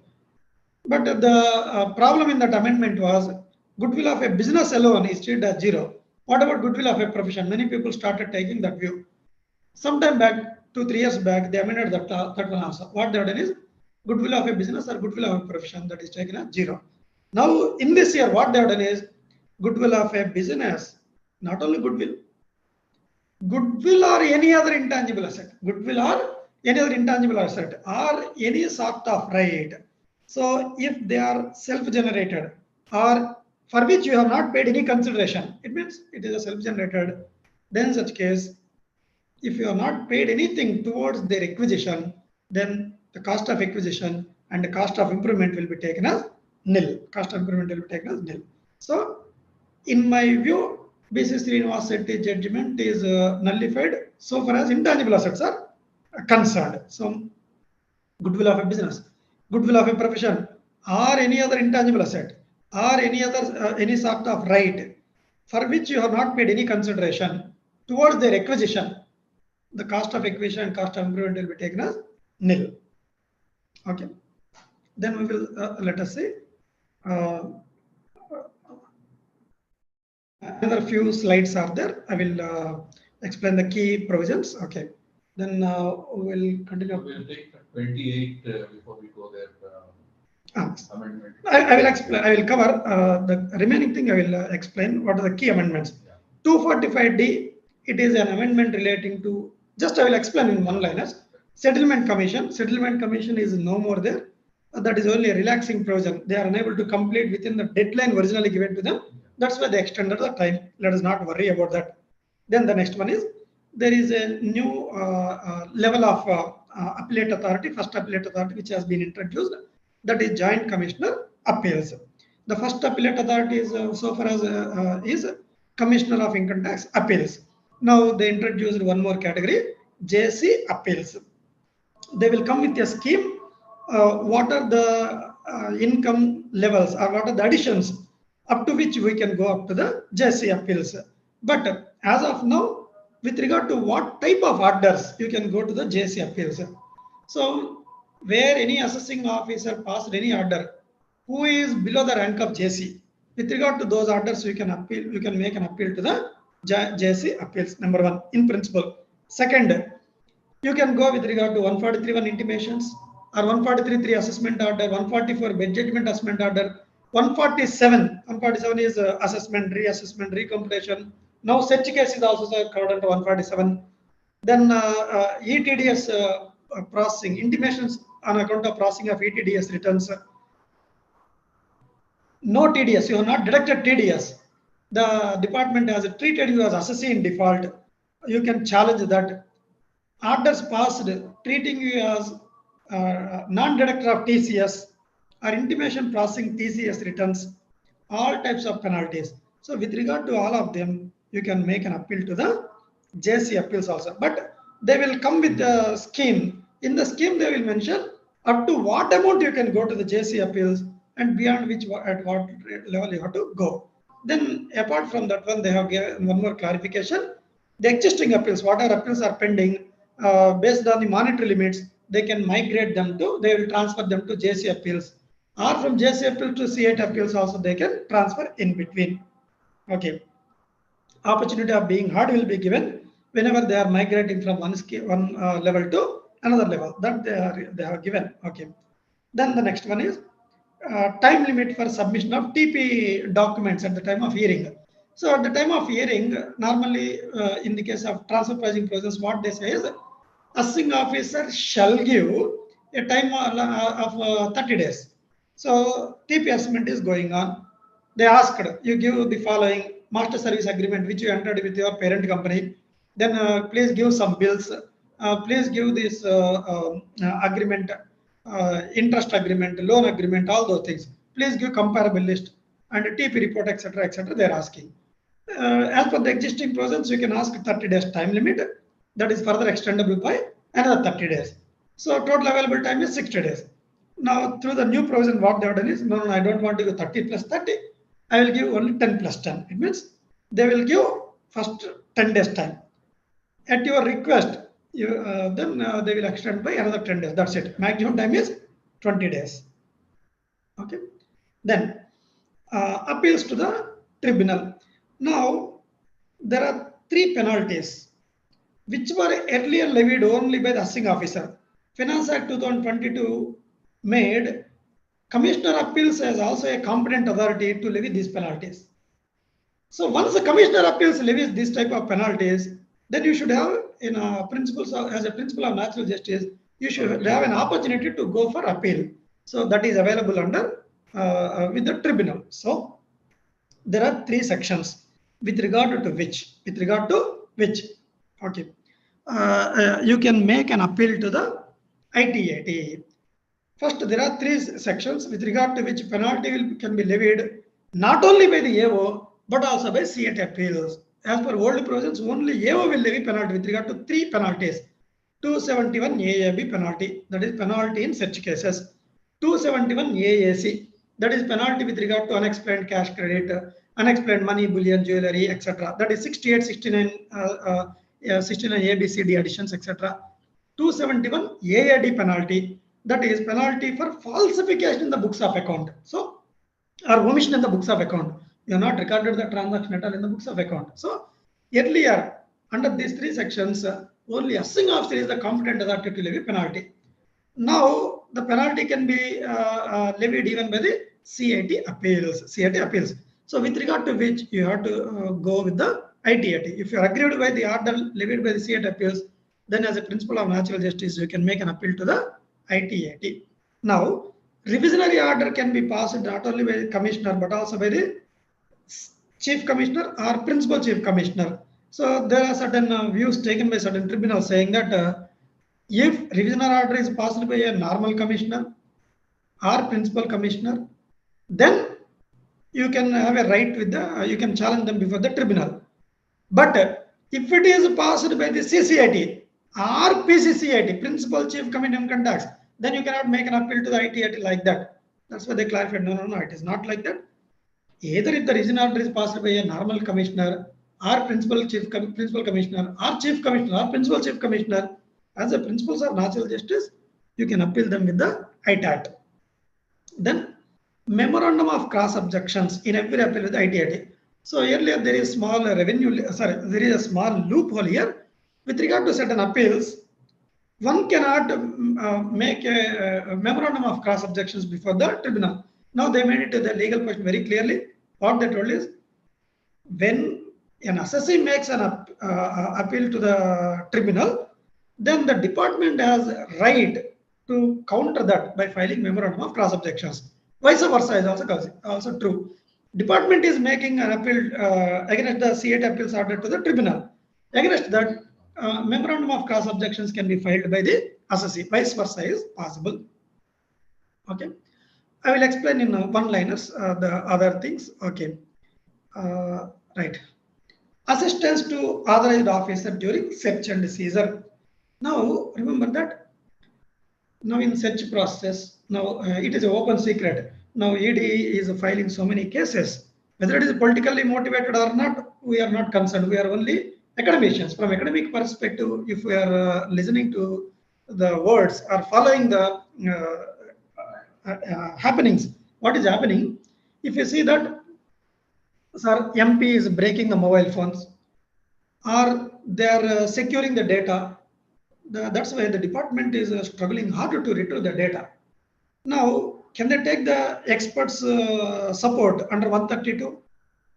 The law is unclear. That's why they amended the law, saying that they amended the law, saying that the department officers, the revenue, they can take with the proper approvals, the domain experts, like they can take the approval, they can take the help of Vijay sir, who is a forensic expert. They can approach him, they can say that, sir, you retrieve the data for us. Valuers, archive experts, they will clone the data wherever, even if it is 10 years back, 15 years back, like that. Or locksmith, carpenters, these professionals also, the department can take help. So that they have provided very clearly. Further, a small procedural amendment. The section 153B became redundant because of the last year amendment. So 153B talks about a time limit for completing the assessment in the case of search. Since it is covered under 147 now, and the time limit under 153B is no longer applicable.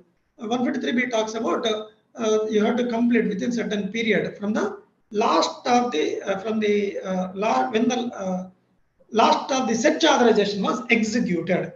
These wordings have been introduced in 132 instead of 153B because 153B is no longer operative now. That is the reason. Okay. Okay. Now at last we reached last. Okay. Very few I will explain in one-liners. Okay. NBFCs from interest on restriction on interest deductibility.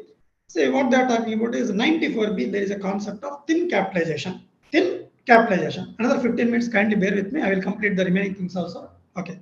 Anyway, we completed. Okay.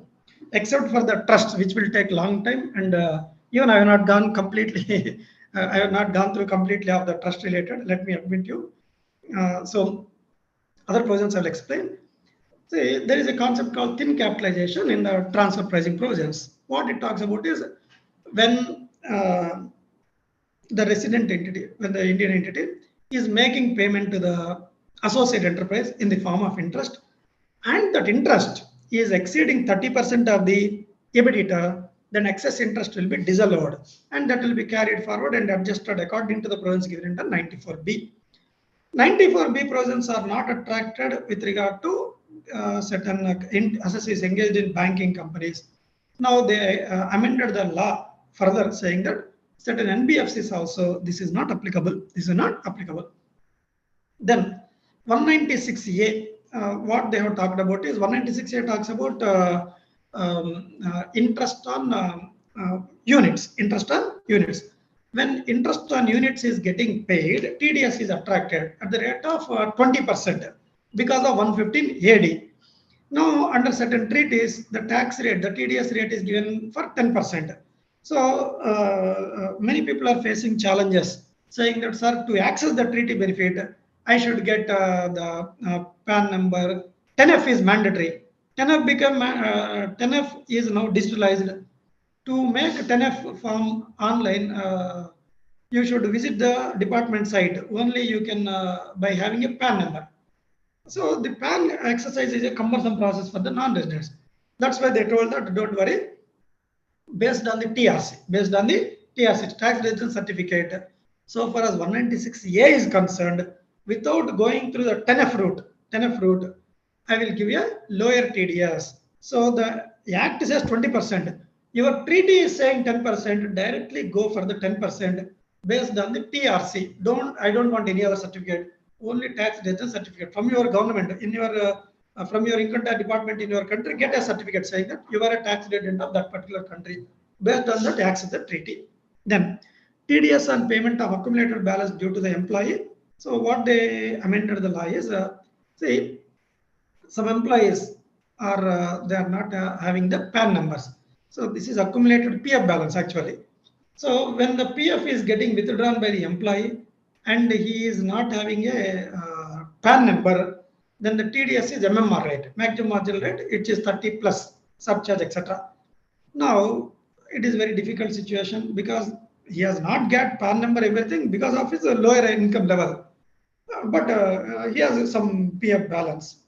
That's why they told that, okay, if you do not have PAN number, instead of MMR rate, I will apply 20%. I will apply 20% instead of MMR. Okay.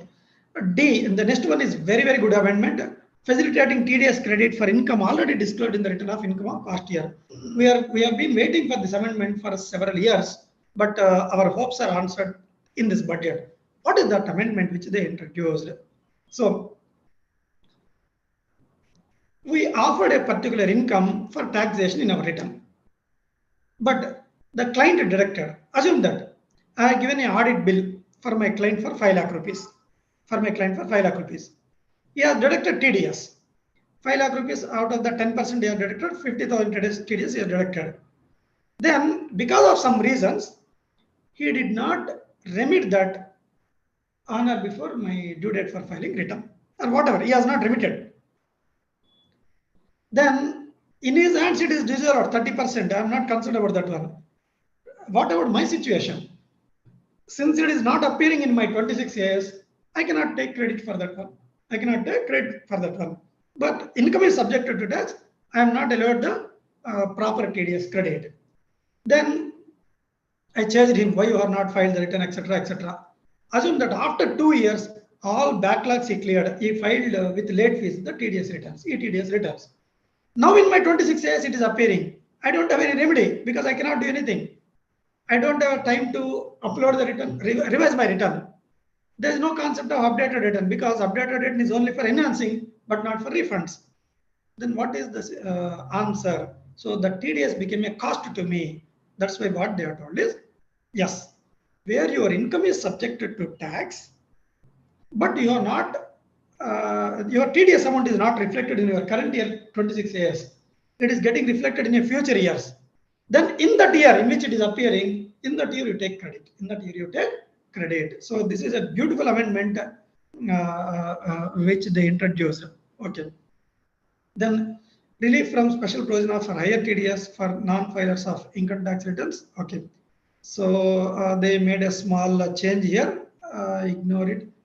Updated return, how to calculate the interest they have given. Then the next one is bringing the non-resident investors within the ambit of 5627B. Okay, what is that? This one is, see, 5627B. It talks about where a company is there, closely-held company is there. It has received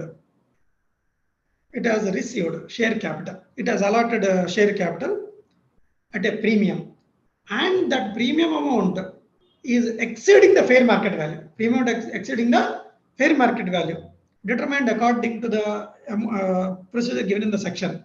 Then that excess will be taxable as income from other sources.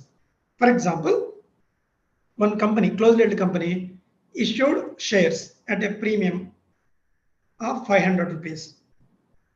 But the fair market value is only 50 rupees. So 50 rupees worth of share, they allotted at 500 rupees. So the real worth of that particular company is only 50 rupees. But they allotted at 500 rupees. What is the excess amount received by them? 450 rupees. This 450 rupees is taxable in the hands of the recipient. This is as per 5627B. That is taxable in the hands of the closely-held company. Now this provision is amended. What they amended. So what they have done is, there is a relaxation with regard to this provision. This provision 5627B is not applicable with regard to investment received from foreigners. So where you are receiving from non-resident investors, these provisions are not applicable. It means non-resident, if you want, you can cheat him. You can get any money now 5627 will be extended to non-residents also. So where a closely held company is receiving either from a resident or from a non-resident, they have to pass the test of 5627B. There is only one relaxation which is given to eligible startups. Eligible startups are they can receive through a circular they have given relaxation. Okay. Then residential accommodation provided to employees. Say in the case of perquisite, accommodation is provided to employees. There are two cases. One is concessional rent-free accommodation, another is pure rent-free accommodation, pure free. These two provisions are kept at a different place. Now they want to bring it at the same place, and they want to bring some more rationalization in this provision through rules. Then the next one is time limit for bringing consideration against export proceeds into India.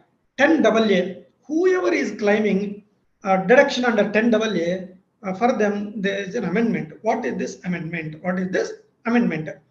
So till today under 10AA, there is no concept of filing the return within the due date. If you want to claim 80IA deduction, 80IAB, 80ISC, all these deductions, they are linked with the due date for filing return. There should not be any belated return. But in the case of 10AA, return can be belated.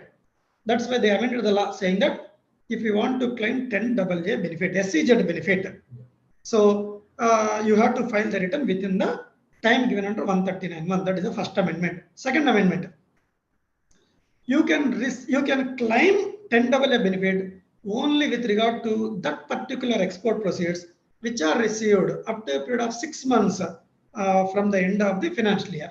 So 6 months from the end of the financial year is September month. So March month to September. So up to September month, if you receive with regard to only those export proceeds, you can claim this a 10AA deduction. Till today, many SEZs they are claiming based on RBI's extension period. Some cases RBI granted extension for 9 months, 12 months also. Now the income tax authority is saying, okay, RBI if they want, they can relax. That is from a perspective. But so far as 10AA deduction is concerned, I am concerned only with the export proceeds received within a period of 6 months from the end of the relevant previous year. NBFC categorization, okay. Our Income Tax Act 43B, they talked about one type of NBFC category. 43D, another type of NBFC based on world guidelines. Now they have uniformed both of them. It is not having any material impact. Then providing clarity on benefits and perquisites in cash. See, 28.4 has been amended. So 28.4, if you see the wordings, where any person who is engaged in business or profession is deriving any value of deriving any perquisite or benefit, deriving any benefit or perquisite, then it is taxed as business income or professional income under 28. Then the courts, several courts, interpreted this provision as 28.4 provision is applicable only with regard to amounts received in kind but not received in cash. So where you received only consideration in kind, that is only subjected to 28.4. If it is a cash benefit, that is not subjected to 28.4. Like that they have interpreted. Several assessees, they used this route. For example, okay, this is only my view. I need to even still think one more time on this one. But just let me explain my thoughts on this. No, there are companies. The companies got loan waivers under OTS. Loan waivers. The company, they have accumulated interest balance of 200 crores. They have gone to the banker. They told that, sir, let us understand into a fresh negotiation agreement. I cannot pay 200 crores because my business is not at all good. We will renegotiate, we will restructure. The banker has also accepted, okay, you are clean as it because your other files, your other checks, payments, everything is very good.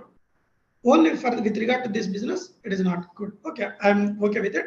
What I will do is, out of 200 crores, I will give waiver of 150 crores. I will give waiver of 150 crores.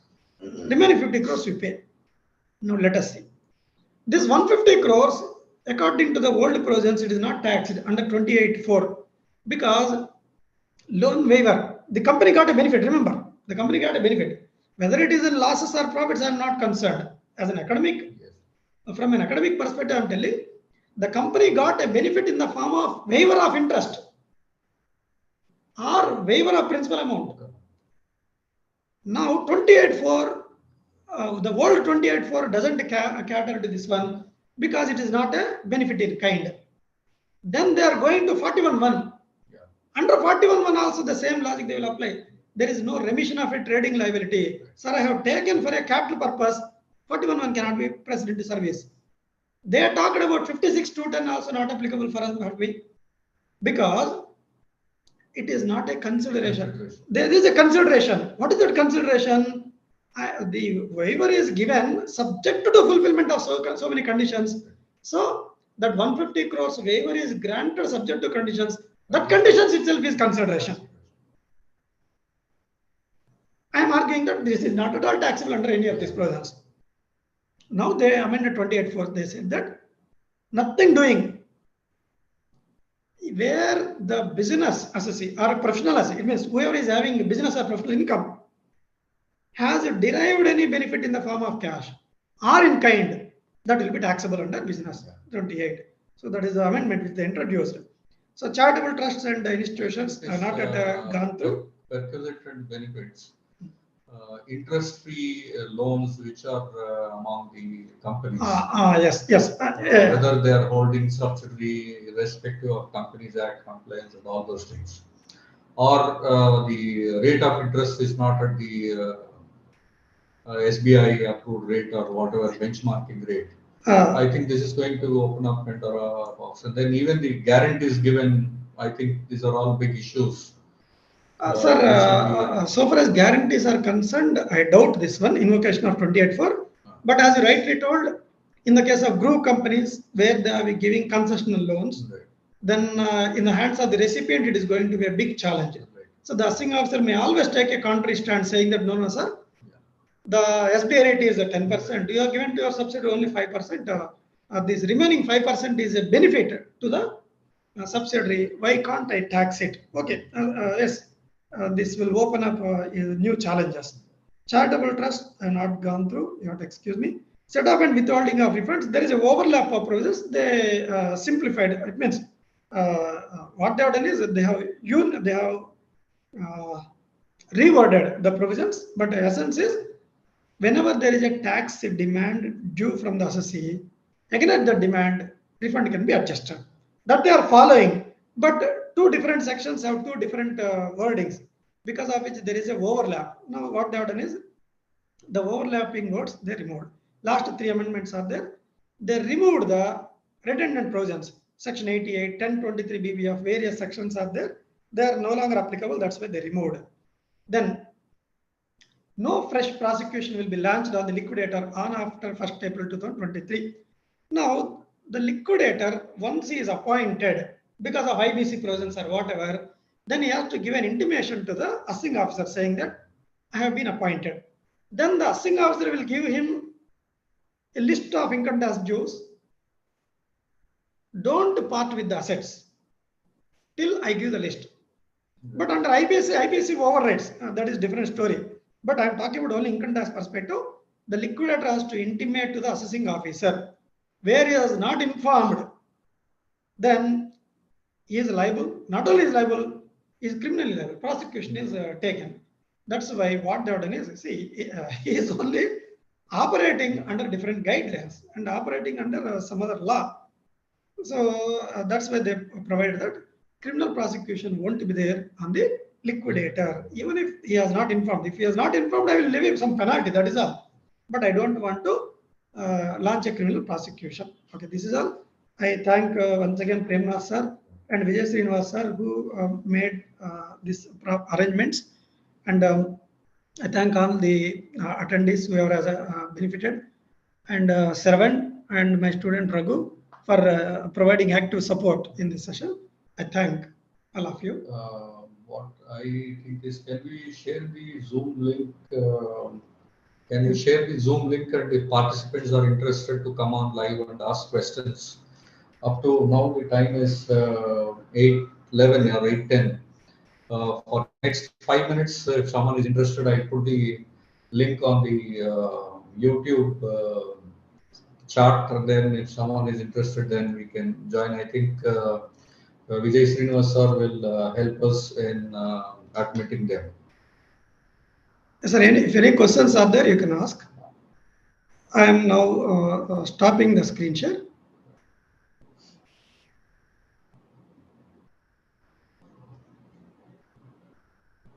Yeah, I've shared the link on YouTube chat. You can start joining. Then I'll request Vijay Srinivas sir to kindly help member to log inside.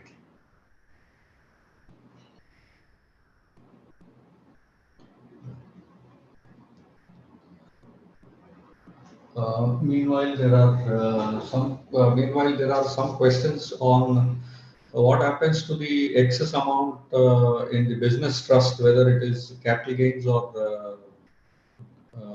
business or profession. Sir, this is taxable in the hands of the investor. This is taxable in the hands of the investor. Excess amount is taxable in the hands of the investor. As capital gains or? I need to examine, sir. I need to check. So when you invest, when you receive back, it should be either capital gains or it should be income from other source. Head of income, I am not really sure, but if nothing is there, then you can offer under capital gains because it is nothing but investment only. You invested 1 lakh and you are getting back 1,50,000. So capital gains would be the proper head. So in case of non-payment of business trust because of losses. That's why I told already the procedure is very clear. If there is a profit, you pay something to government. If there is a loss, you ignore. As simple as that. So they cannot carry forward. No. That is lapsed. That is lapsed. That is a dead loss. Okay.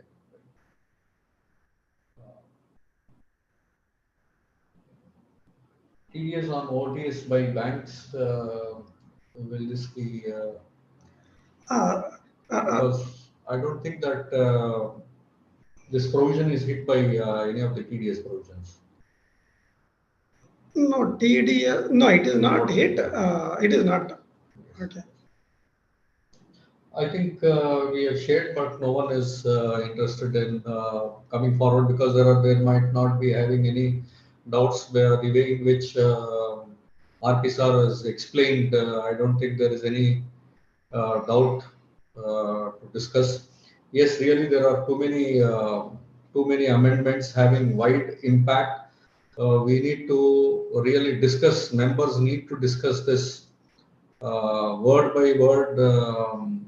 Take this knowledge to the clients and then place before them. Then we get a lot of doubts. Then we can have a brainstorming session on these aspects. Last thought is, see, 194R is draconian. Yeah. Under 194R, they bring this one also. They said that you got a benefit. Anyway, you are paying tax under 28(4). Yeah. Let me do TDS. Okay. We'll wait and see. Still, we need to think a lot on that particular provision. The wording is very dangerous now. Okay, thank you very much for all the support. Thank you all. Yeah, people have waited. The members have been waiting till the end of it. It's great encouraging for us to conduct many more sessions. Thank you very much. I thank Vijay Srinivas sir and then RP sir, Sharan and all for helping us. Thank you very much. Good night. The session PDF is given in the drive. You can download it.